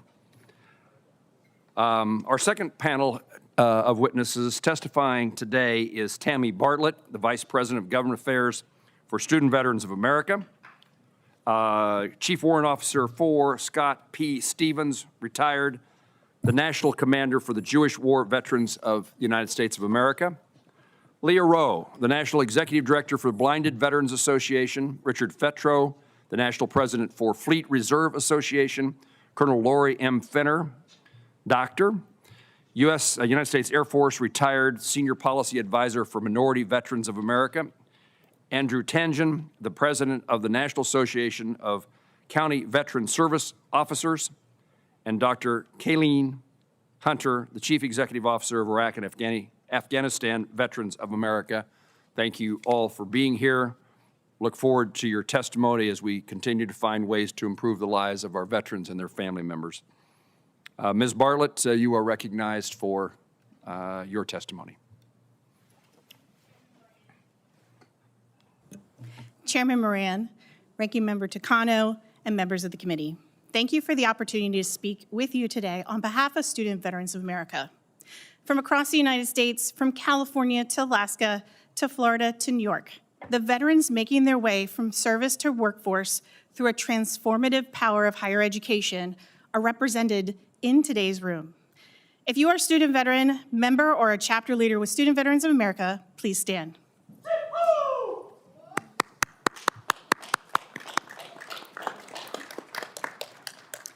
Thank you.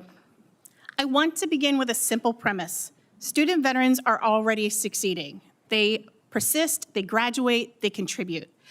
And all while doing this while working, raising families, and rebuilding a civilian identity in a real time. Veteran success in higher education is a known reality. Today's conversation is instead about the national return on investment. We can let veterans succeed despite friction, or we can build a system that intentionally turns their talent into national strength. A service member separates from the military and decides to pursue higher education. like many do. The GI Bill works the way it's meant to work, as a front door to stability and mobility. Enrollment is a plan instead of a gamble. Work, whether through VA work study or private sector opportunities, connects to early learning. Housing is stable throughout the year. Healthcare is reached before crisis, and campus belonging comes through trusted spaces that reduce isolation and sustains momentum. SVA's data shows that today's student veterans are overwhelmingly prior enlisted and first-generation college students, mostly between the ages of 25 and 35, frequently supporting families, and nearly 75% are working while enrolled. Even under this workload, they overwhelmingly bypass their national academic averages. When we keep the pipeline to opportunity narrow, employees lose talent and communities lose leadership. We should therefore treat this as an economic competitiveness agenda. First, we tighten the connection between education and career outcomes. Veterans pursue higher education because it remains the clearest pathway to meaningful civilian careers. We can provide access to materials and technology imperative of the 21st century. We can support paid and relevant work while veterans are enrolled in school. We can work to lower the barriers to internships. Second, we fix the visibility problem. Beyond healthcare visibility with data continuity through electronic health records, too many campuses still cannot identify the veterans who are on their campus, and that's before the benefits are certified.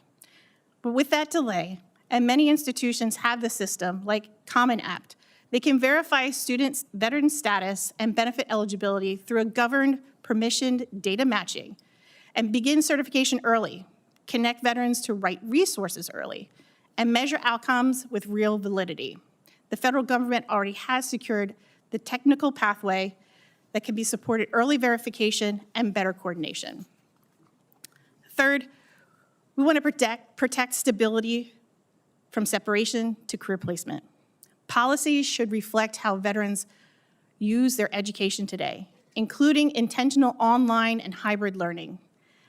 That makes school possible when you're working, caregiving, or managing a disability. At the same time, we want to structure the guardrails so flexible learning supports persistence without weakening the campus connection that drives belonging. This is a moment where we can choose to run the GI Bill as a benefit, or we can run it as a national talent strategy. SVA's national conference this year shows us what coordination efforts can do. More than 200 VA representatives provided assistance to 414 veterans. They scheduled and performed 201 exams and completed 23 disability ratings. 8 people, I'll say it again, 8 people started a claim that Thursday, were seen by an exam on Friday and Saturday, and received a decision by Monday. Life-changing. People, processes, and authorities were all in the same room with that same goal. And this is a blueprint for how VA and organizations can show up and partner at scale. Members of the committee, student veterans already show us what they can do. And every day we delay, we build into a system that is potential that we can never get back. Thank you, and I welcome your questions. Ms. Bartlett, thank you. Now recognize Mr. Stevens. Chairman Moran and Boss, ranking members Blumenthal and Takano, members of the House and Senate Committees on Veterans Affairs, my fellow veterans and ladies and gentlemen. I am C.W. Stevens, a 30-year veteran and a 94th National Commander of the Jewish War Veterans of the United States. JWV's message is strong and clear. We advocate for military and veterans benefits and services with congressional officials, executive branch departments, and the White House. We also have a special focus on combating anti-Semitism, bigotry, and hate. JWV opposes religious discrimination and ethnic bigotry, and we are especially determined to speak out against anti-Semitism. During the last 6 years, JWV, the sole Jewish veterans service organization, has joined many roundtables. We have addressed hate speech and denounced anti-Semitic activities, events, and actions. JWV will continue to be a strong voice in fighting anti-Semitism wherever and whenever it arises.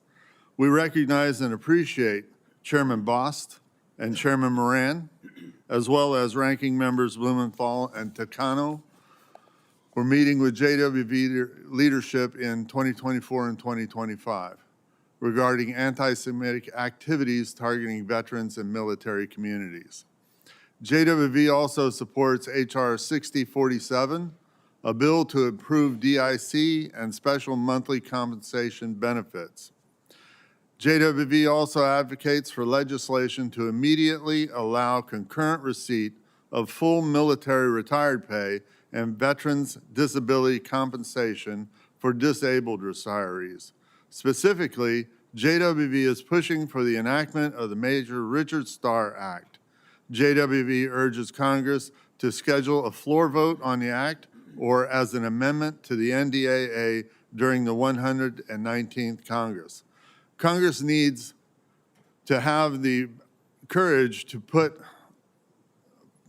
to fund people over weapons.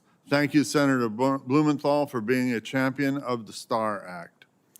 JWV joined with many auxiliary and veteran services organizations in opposing the VA's interim final rule, which affected disability ratings. On February 26, VA rescinded the IFR based on the combined outrage from VSOs and Congress. JWV supports the Fallen Service Members Religious Heritage Restoration Act, as both the House and the Senate passed their bills to begin the process of properly marking graves and honoring these courageous Jewish American service members. JWV commends Chairman Jerry Moran and the principal sponsor in the Senate. JWV supports the Senate's version with a 10-year authorization and funding from the American Battle Management Commission, Monuments Commission. VA recently announced a Veterans Health Administration reorganization plan. While JWV expressed concern when VA reduced its employee count by 30,000 in 2025, the department stated most of the 30,000 were vacant billets and did not involve layoffs. Under the proposed reorganization, VA would consolidate 18 Veterans Integrated Service Networks into 5, shifting decision-making from the field to the headquarters. Doctors, nurses, and other clinicians provide essential services, and those services should not be compromised, nor should staffing be reduced for VA direct care. The VHA structure must be reformed, not dismantled. Our veterans must have a fully resourced and staffed VA to provide them with the benefits and state-of-the-art medical care they have earned and deserve. JWV wants to be clear that Community Care Network is not a substitute for VA direct care. While community care funding has increased significantly, VA direct care must not be compromised. With new community care contracts being negotiated, VA will continue to monitor the results. JWV values our relationship with committee members and staff and appreciates your support. This concludes our testimony, and we look forward to answering your questions. Mr. Stevens, thank you. Now, Ms. Rowe, you're recognized. Welcome. Chairman Moran, Chairman Bost, Ranking Member Blumenthal, Ranking Member Takano, and members of the committee. Thank you for the opportunity to present the Blinded Veterans Association 2026 legislative priorities. My name is Leah Rowe, the National Executive Director of BVA and a certified low vision therapist. Today, I represent over 130,000 legally blind veterans and over 1 million more living with serious vision loss. I ask you to champion those who sacrificed their sight in service but never lost their vision for an independent life. As we speak, American forces are engaged in conflict across the Middle East. History tells us many of these heroes will return with devastating blast-related eye trauma. While the VA provides long-term care, we must invest in research that improves outcomes for those currently in harm's way. BVA requests $20 million for the DoD CDM-RP Vision Research Program. Other federal agencies do not fund this specific blast trauma research. We urge this committee to include this in their views and estimates letters to ensure ocular trauma remains a national priority. Blindness is a low incidence, high complexity disability.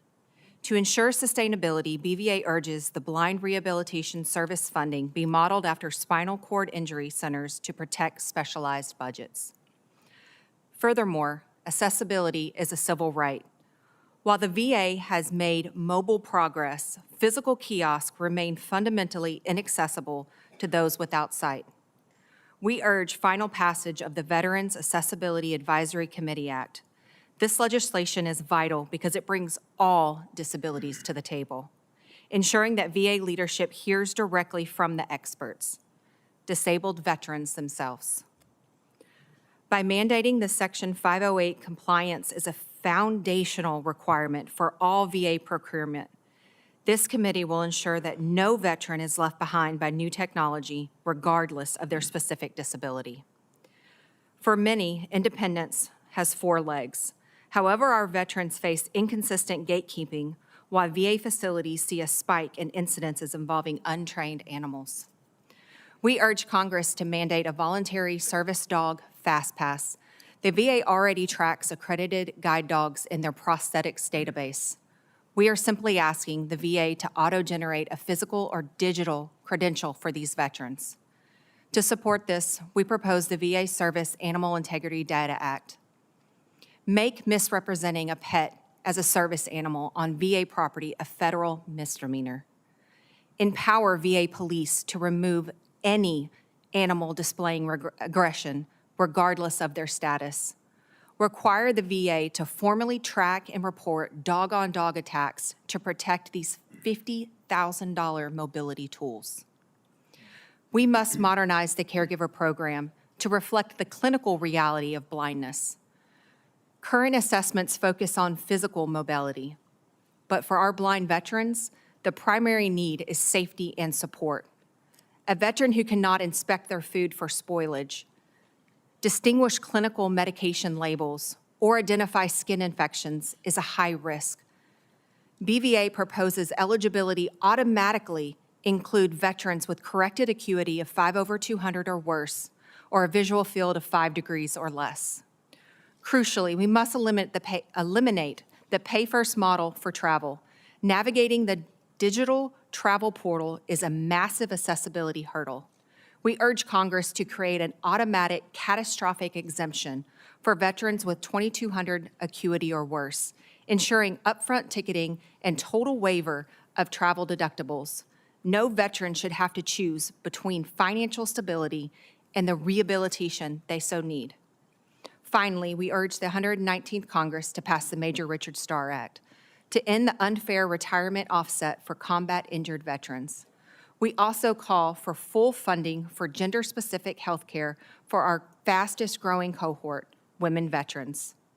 Members of the committee, remove the barriers, fund the research that saves sight, and protect the programs that restore dignity.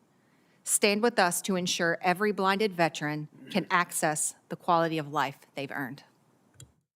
Ms. Rowe, thank you. Mr. Fetro, welcome. I would first like to recognize and pray for the 6 lost warriors and their families. Chairman Moran and Bost, ranking members Blumenthal and Takano, and members of the committees. My name is Richard Fetro, and I'm the National President of the Fleet Reserve Association. Thank you for the opportunity to testify on behalf of our members and the oldest sea service association with more than 100 years of service to our nation's sailors, Marines, Coast Guardsmen, veterans, and their families. Today, I will address 3 issues of critical importance: the Major Richard Starr Act, the VA Electronic Health Record Modernization Program, and the need for a thoughtful reform of the VA disability compensation system. I will begin with the Major Richard Starr Act. Major Richard Starr, a decorated combat veteran whose military career was cut short because of wounds sustained in service. His story reflects the experience of tens of thousands of veterans wounded whose service ended through no fault of their own. The Major Richard Starr Act restores fairness by allowing these veterans with both their earned military retirement pay and VA disability compensation. About 50,000 veterans will be affected. Regarding double dipping, that claim ignores reality. Military retirement pay compensates for the years of service already rendered. VA disability compensation exists because veterans were wounded during service. Providing both benefits honors service and sacrifice. Others argue there is no money. Congress routinely finds funding for its priorities. Combat wounded veterans must be one of them. No credible case can be made that other expenditures are more important than fulfilling our obligation to those who gave their flesh and their future in defense of this nation. The Major Richard Starr Act has overwhelming bipartisan support. The second issue is the VA Electronic Health Record Modernization Program. Congress must maintain strong oversight to ensure successful completion across the entire VA system. A fully deployed and interoperable electronic health record improves access to care, reduces duplication, and ensures continuity between the VA, community providers, and the DoD. Fragmented records are not just inconvenient. They delay care and put veterans at risk. Technology evolves faster than legislation. That makes it even more important for Congress to set strong policy foundations. This is why we support H.R. 3455. This legislation allows VA to responsibly explore secure data management technologies that empower veterans and protect their information. We envision a system where veterans have control over their health data and can easily share it with providers inside and outside the VA. Rising costs are often cited without acknowledging the obvious cause. The United States has fought multiple wars over the past decades. When we send people to war, disability claims increase. That is not a system failure, that is the cost of war. Any reform must be understandable to the veterans. Veterans understand basic math, and the VA must adapt calculation method that is logical, transparent, and easy to explain. Another essential reform is automating presumptive claims through better coordination between the VHA and the VBA. When presumptive conditions is diagnosed, eligibility should be identified automatically and benefits granted or offered without unnecessary delay. In closing, the FRA respectfully asks Congress to take 3 actions. First, pass the Richard Starr Act and end the unjust offset for combat wounded retirees. Second, ensure completion of the VA Electronic Health Record Modernization Program and support innovation through passage of H.R. 3455. Third, pursue disability compensation reform that prioritizes transparency, automation of presumptive claims, and timely delivery of benefits without reducing earned compensation. These actions are about justice, readiness, credibility, and keeping the faith with those who gave their flesh, their future, and their lives in the service of this nation. Thank you for the opportunity to testify. Now, Colonel Fenner. Good morning, Chairman, ranking members, other committee members. I'm Colonel Lori Fenner, and I represent Minority Veterans of America. We're an organization dedicated to advancing equity for our nation's millions of minority veterans, including racial, gender, sexual, and religious. We are overrepresented in service and in the challenges we face. In fact, the past year has been devastating as we have watched decades of progress unravel as essential protections Disparity data and clinical pathways have been weakened, reversed, or erased. Veterans are now navigating a system in which political ideology, rather than evidence or statutory obligation, increasingly shapes the policies that determine our health, safety, and access to care. First, executive orders targeting transgender Americans have produced immediate consequences for gender-diverse service members and veterans. Service members have been discharged or placed in limbo, many becoming veterans against their will and suddenly. Inside the VA, these directives have destabilized clinical guidance, disrupted healthcare access, and weakened protections in shelters. No veteran should face heightened medical risk or diminished personal safety because of their gender identity. Now they do. At least stop the rhetoric of irresponsible leaders who demean and dehumanize those who serve. Second, reproductive health care has also been significantly undermined. VA's decision to remove abortion counseling and care in cases of rape, incest, or threats to health was not grounded in evidence or clinical need. It is a political decision that endangers veterans. Nearly 300,000 veterans of reproductive age rely on the VA, and many now live in states with severe bans. This rollback of access is not theoretical. It does shape futures. If you'll survive pregnancy complications or if you'll be able to conceive in the future. Pass the CRA and stop the VA's dark of night rule enacting. Third, gender-based harassment and assault in VA facilities are rising. The Deborah Sampson Act required the VA to create a comprehensive prevention and reporting system, but implementation has not matched your intent. Mandatory training was paused or diluted. Offices of responsibility have been shuttered or gutted. Essential demographic information has been erased, and by VA's own admission, too many data pathways has led to the inability to truly assess the problem. A no wrong door approach is meaningless if the underlying infrastructure doesn't work. Please enforce and improve the Deborah Sampson Act.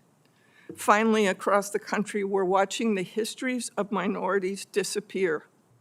And that same erasure is happening in VA offices. Those are responsible for identifying and addressing, especially racial disparities in benefits and care, are closed, removing the very infrastructure needed to monitor inequity.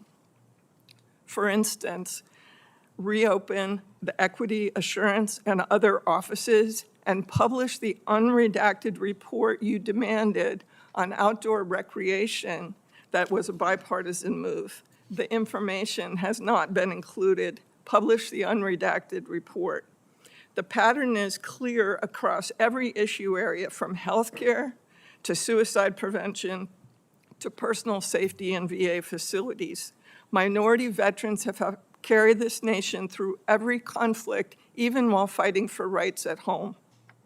We took our oaths as patriots, not because conditions were fair for us.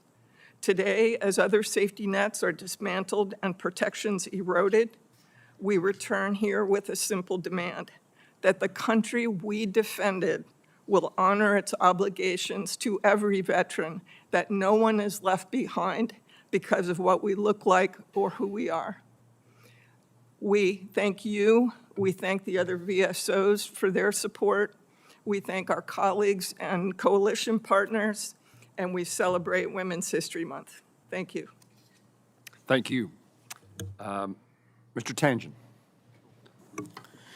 Chairman Moran and Boss, ranking members Blumenthal and Takano, and distinguished members of the Joint Committee, on behalf of the National Association of County Veteran Service Officers, thank you for the opportunity to testify before you today.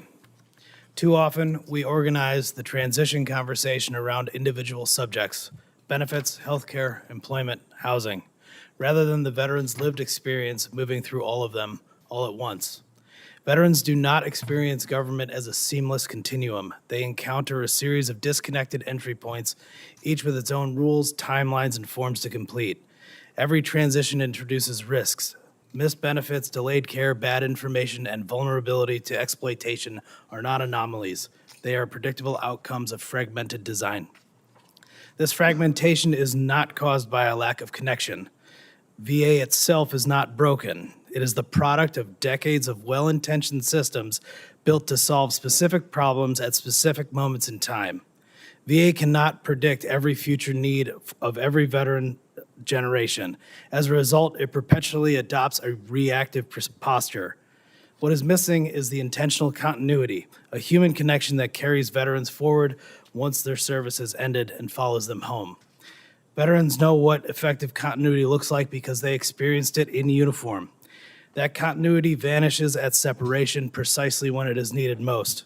This is not a failure of veterans or technology. It is a failure of system architecture. Today's veterans are pushed through a transition that replaces human continuity with the illusion of access, mistaking overabundant information for connection. Transition is treated as an event and not a process. Veterans leave service connected on paper, but without a bridge to the communities upon which they return.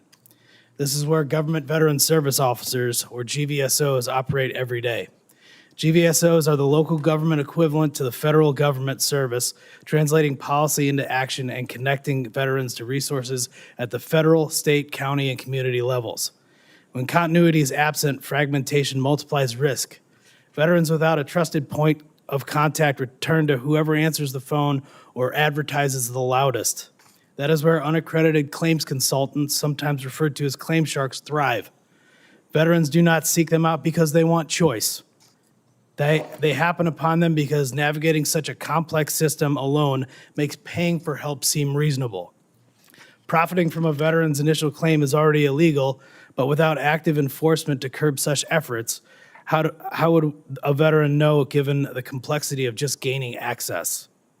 Early engagement with advocates prevents friction that fragmentation creates. Recently, the VA paused and then rescinded implementation of a proposed disability rule rating after hearing concerns from veterans and their service organizations. We commend VA leadership for their responsiveness.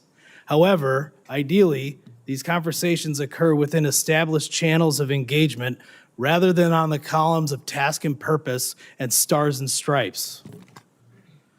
GVSOs are simply not another layer of support, they are a continuation of service. Life is not experienced in silos, so why do systems designed to serve veterans function as if they do? GVSOs live at the intersection of these systems. Because GVSOs are present, they see failures long before they appear in reports for you. Yet despite being called partners, GVSOs remain grossly underutilized. Congress can change that. First, by fully implementing and funding Section 302 of the Dole Act, previously known as the CVSO Act.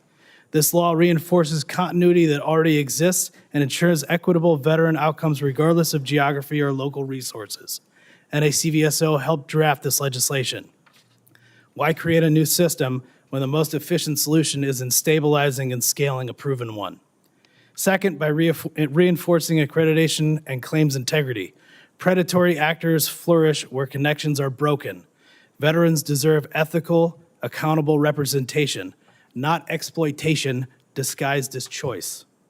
Third, by formalizing federal-local coordination. Benefits, healthcare, education, dependency, death, and survivor programs all must communicate the way veterans live their lives. GVSOs already do this work. Policy should codify the value of these most effective conduits. If a national veteran strategy is to be meaningful, it must engage and utilize what already works. Veterans do not need more warm handoffs, they need continuity. Fragmentation is a failure of architecture, not intent. Thank you for the opportunity to testify, and I look forward to your questions. Thank you for your testimony. Dr. Hunter. Thank you. Chairman Moran, Ranking Member Takano, and members of the committee, thank you for inviting me to testify on behalf of Iraq and Afghanistan Veterans of America. First and foremost, I want to recognize the servicewomen and men currently engaged in military operations in the Middle East. IAVA was born out of advocating for the needs of service members and veterans, and we will continue to do so for this newest group of veterans. Veterans of the post-9/11 era have shaped modern policy debates and civic life. We leave in public service, bring frontline experience to national security and healthcare discussions, and mobilize community when policy falls short. Since our founding, IAVA has delivered tangible bipartisan wins. From the post-9/11 GI Bill, to the PACT Act, to the Deborah Simpson Act, our record shows that veterans' voices change policy when paired with rigorous evidence and sustained advocacy. I've been in this job less than a year, and in that time, I am proud to take on the mantle of the legacy that IAVA holds. All of us at IAVA are looking forward to working with you to continue to build on this history and improve the lives of post-9/11 veterans. At IAVA, we build our policy agenda on one principle: evidence matters. Our 2026 priorities are grounded in what veterans told us through surveys, flash polls, and direct engagement, and the latest available research. This year, our members identified healthcare access, economic stability for veterans and their families, support for Afghan allies, equity for women veterans, and strengthening civic engagement as their top issues. I will briefly summarize each of these priorities and the actions we urge you to take. My written submission contains the research behind each of these priorities. First, veterans' health care. Access to high-quality care clearly emerged as the #1 issue for our members. While the VA provides care equal to or better than non-VA settings, veterans still face fragmented care in the community care networks, inconsistent mental health care access, persistent suicide risk, delays in disability claims, and uneven experience while making the PACT Act claims. IAVA's 2026 healthcare priorities include fully funding and rigorously overseeing the PACT Act implementation and the Toxic Exposure Fund, advancing lethal means safety legislation to strengthen suicide prevention, expanding rural and telemental health capacity, including stable funding for clinical resource hubs, and supporting research and clinical trials for innovative therapies. Second, economic stability. Veterans generally fell well on employment and homeownership averages, but disparities persist for women, veterans of color, disabled veterans, and single parents. Underemployment, credential transfer barriers, housing cost burdens, and gaps in GI Bill delivery remain challenges. Our policy asks: improve credential transferability for veterans, scale Housing First programs with robust wraparound services and case management, and hire the needed staff at the VA to do it. Protect the VA home loan programs and continue to protect the GI Bill. Sustain congressional oversight on VA benefits modernization to ensure intended outcomes reach our veterans. Third, Afghan allies and national security. Supporting the Afghans who served alongside the U.S. forces is both a moral obligation and a strategic necessity. The unfinished evacuation and SIV backlog creates deep moral injury in the veteran community and undermines American credibility. IAVA urges Congress to pass the Afghan Adjustment Act, restore SIV processing, provide permanent legal protections for evacuees on humanitarian parole, and institutionalize reforms to prevent future allied abandonment, including increased staffing and interagency coordination. Fourth, equity for women veterans. Women are the fastest growing segment of the veteran population, yet face persistent gaps, including inconsistent reproductive and menopause care, high denial rates for military sexual trauma claims, facility infrastructure shortfalls, and underinvestment in women-focused research. Our 2026 priorities include oversight of the Deborah Simpson Act implementation, expanded comprehensive reproductive health care and access to abortion counseling, strengthening MST claims training and accountability, and advancing gender-specific research, including menopause. Fifth and finally, strengthening and protecting civic engagement. Veterans overwhelmingly view democratic participation as part of their service, yet they are concerned about voting access, mis and disinformation, digital exploitation of the veteran identity, and threats to equitable military service. We support legislation to protect and expand voting access and transparency, measures to curb deceptive political content and disinformation, protections that preserve equitable access to military service to include our transgender sisters and brothers, an expanded public service transition program to sustain veteran civic leadership. Our veterans deserve policies rooted in evidence and the lived experience of those who served. Thank you, and I look forward to your questions. Thank you very much, Dr. Hunter, and thanks to all of you for your really excellent testimony. You may wonder, you see people coming and going, hopefully AI will eventually help us to schedule around here so we don't have three things at once. But I can assure you, Senator Moran, for example, is due to make a speech on the Senate floor, which I have a feeling may touch on veterans. I have several questions or comments. Ms. Bartlett, I was particularly struck by your comments about the GI Bill. Going back to the 50s, the GI Bill is the single most important and significant economic development statute ever passed in this country. And it continues to provide those benefits every day. I think one of the things I would ask of you, and I'm going to ask all of you, is give us your 4 or 5 points about how we could improve it, where the gaps are, where the bureaucracy is a problem, and those kinds of things, because it is one of the most important programs that we have. Mr. Stevens, a similar question for you. You mentioned the reorganization. You were the only witness that mentioned the reorganization of the VA. We were presented with that somewhat out of the blue a few weeks ago. I would love to have your in-depth comments about how that will work, because it's still unclear to me where they reduced the VISNs and created a new HSA structure and how that's actually going to work in practice. So it sounds like your organization has looked at that.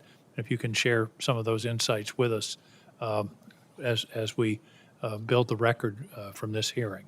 Mr. Fetro, my only comment to you is, isn't it about damn time we passed the Richard Starr Act? That's something we got to do.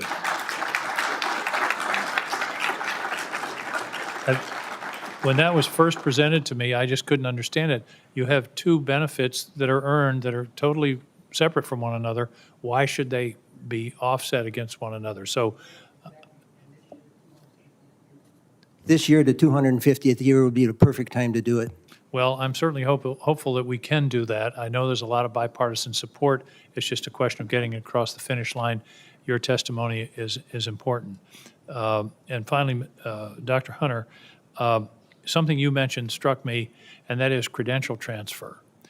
I think, and often that doesn't necessarily require federal law, but it's a matter of state law, where you have a skill that's built in the military, and then you have to go through an apprenticeship or exams and all the kinds of things to be state licensed, and it's redundant and a barrier. Do you agree? Is that something we need to tackle?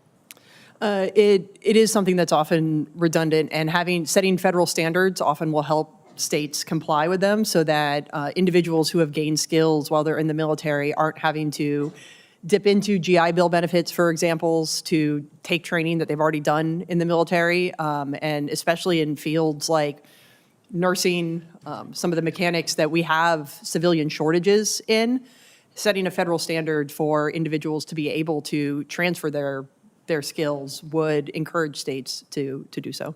Thank you. That's another, I'm going to ask you for your specific suggestions along those lines. I think that's something we really need to look at. And finally, before I have to leave for another meeting, I want to say to all of you what I said to the VFW. You have very respected and powerful voices here. You should use it. And we can't solve problems that we don't know about. So if there are issues that haven't come up in the testimony or that are just emerging, please communicate with this committee, because all of us are dedicated to serving you, and you have to help us to do that effectively. Representative Takano. Thank you, Mr. Chairman. Dr. Fenner, no veteran should ever feel unsafe or unwelcome seeking care. Can you describe how President Trump's anti-DEI executive orders have impacted minority veterans across the country? Thank you, Representative Takano, Ranking Member. Yes, first of all, these have created chaos. So from one day to the next, veterans and those becoming veterans don't know the waterfront that they will face. Also, we are erasing data.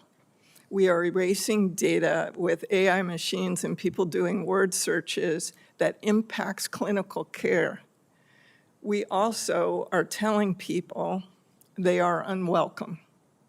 So signage has been removed. Changes happen overnight. When I show up, I feel like I did not achieve my positions and my status as a retiree and veteran because of my merit of performance.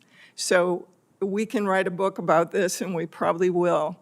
Every single anti-DEI measure, it's poorly defined in the first place, and as veterans show up, they don't have security, they don't have a surety, and there's no office for them to go to, because we've also closed every office that might have women or race or some other minority in its title.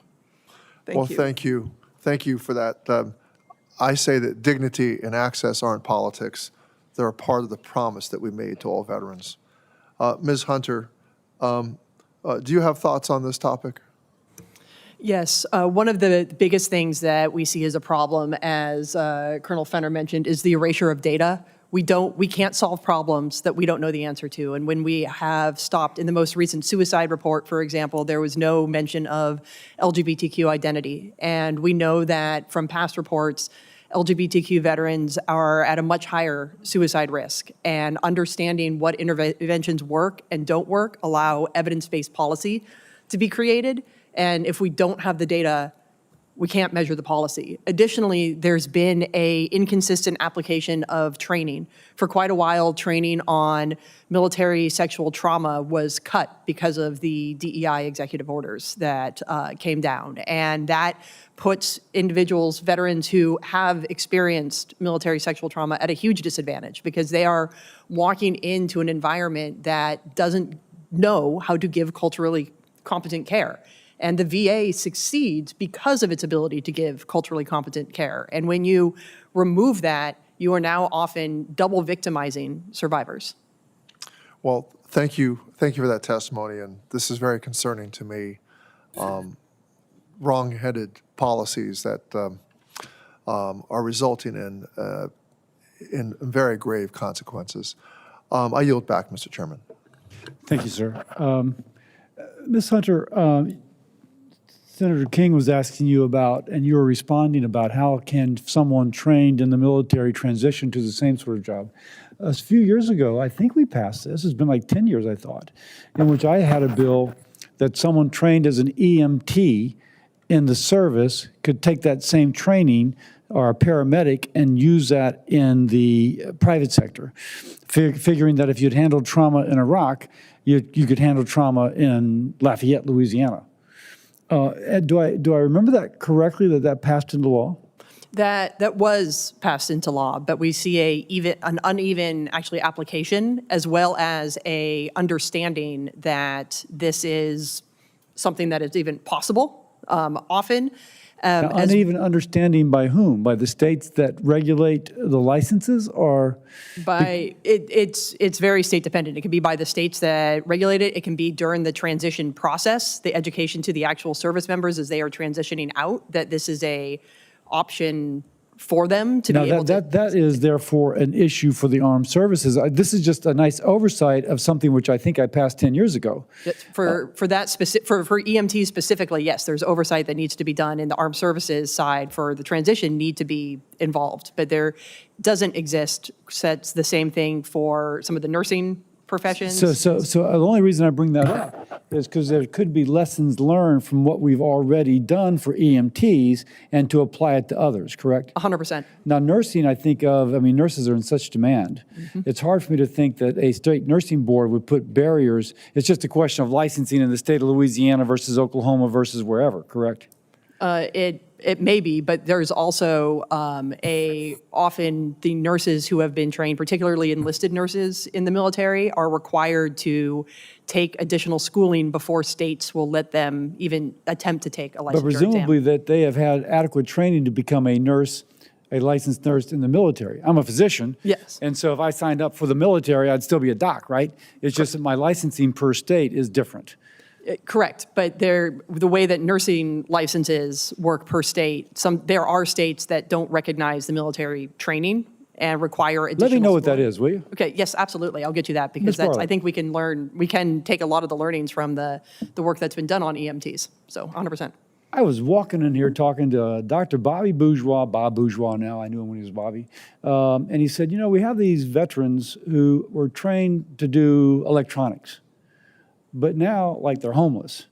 Now, I don't know if this is Dr. Bourgeois' personal experience, but the point he was trying to make was that, and based on this as well, if somebody's been traced in the military, can we bring them into training, workforce training?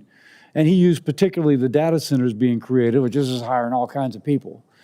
So how good are we, and I'm asking, I don't know, how good are we at finding that veteran who's maybe not being able to fully use the education he or she received in the military, and then either upskilling them or licensing for things like electronics? Just turning to you. Yes, thank you, Senator Cassidy, for that question. Programs like Vet Tech are a great avenue for those that did some type of cybersecurity or maybe drone licensing while they were in service, and now are looking to continue that into the civilian careers. In addition, SBA has had the opportunity to provide thousands of Coursera courses to our student veterans and our chapter members, again, helping to leverage some of their knowledge or interests they gained in their active duty service, now branching out into add on to their resumes going forward. And I'm sorry, because I was trying to communicate with my colleague here, and it's been successful. What can we do to make it better?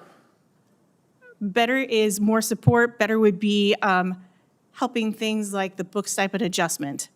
The book stipend for post 9/11 GI Bill has been $1,000 annually since 2009. Now, online, Coursera is an online course, so do you still, I mean, online courses theoretically have a lower marginal cost.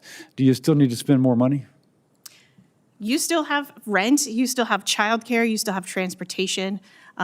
Bring the monthly housing allowance for those who are taking all classes full-time online monthly housing allowance to the full national average. There is a piece of legislation over on the House, and that is, I'm sorry, HR 3753. That would bring the national monthly average of monthly housing allowance for those students pursuing online. Okay. Mr. Takano. We're closing statements, or is that questions? Closing statement, or I'm told I'm to close out the thing. If you want to do a closing statement or in close out? Oh, yeah, sure. I'll go ahead and close. Yeah. Well, thank you, Senator, and thank you all for being here today. We simply cannot do our jobs without the critical input that you all have provided today with your testimony and responses to our questions. And I look forward to working with you all to ensure that Congress honors the obligations that we have to our veterans and survivors, and survivors of veterans. We still have much to do. I have to report, unfortunately, that Senator Blumenthal's efforts to bring the Major Richard Starr Act up for a vote were unsuccessful. There was an objection. I don't understand. There could be a vote on this bill. It has overwhelming support. In the House, it has more than, I think, 300 co-sponsors, I among them. And in the Senate, it has similar support. We saw the support earlier indicated by the many of delegates that came in for the American Legion and those of you here representing the various VSOs here today. But we must push past this partisan resistance and get the Richard Starr Act, Love Lives On, and Caring for Survivors Act passed. It is way past time to do it, and the time to do it is now, and I vow that we will get it done in this Congress. Thank you very much, and God bless all of you.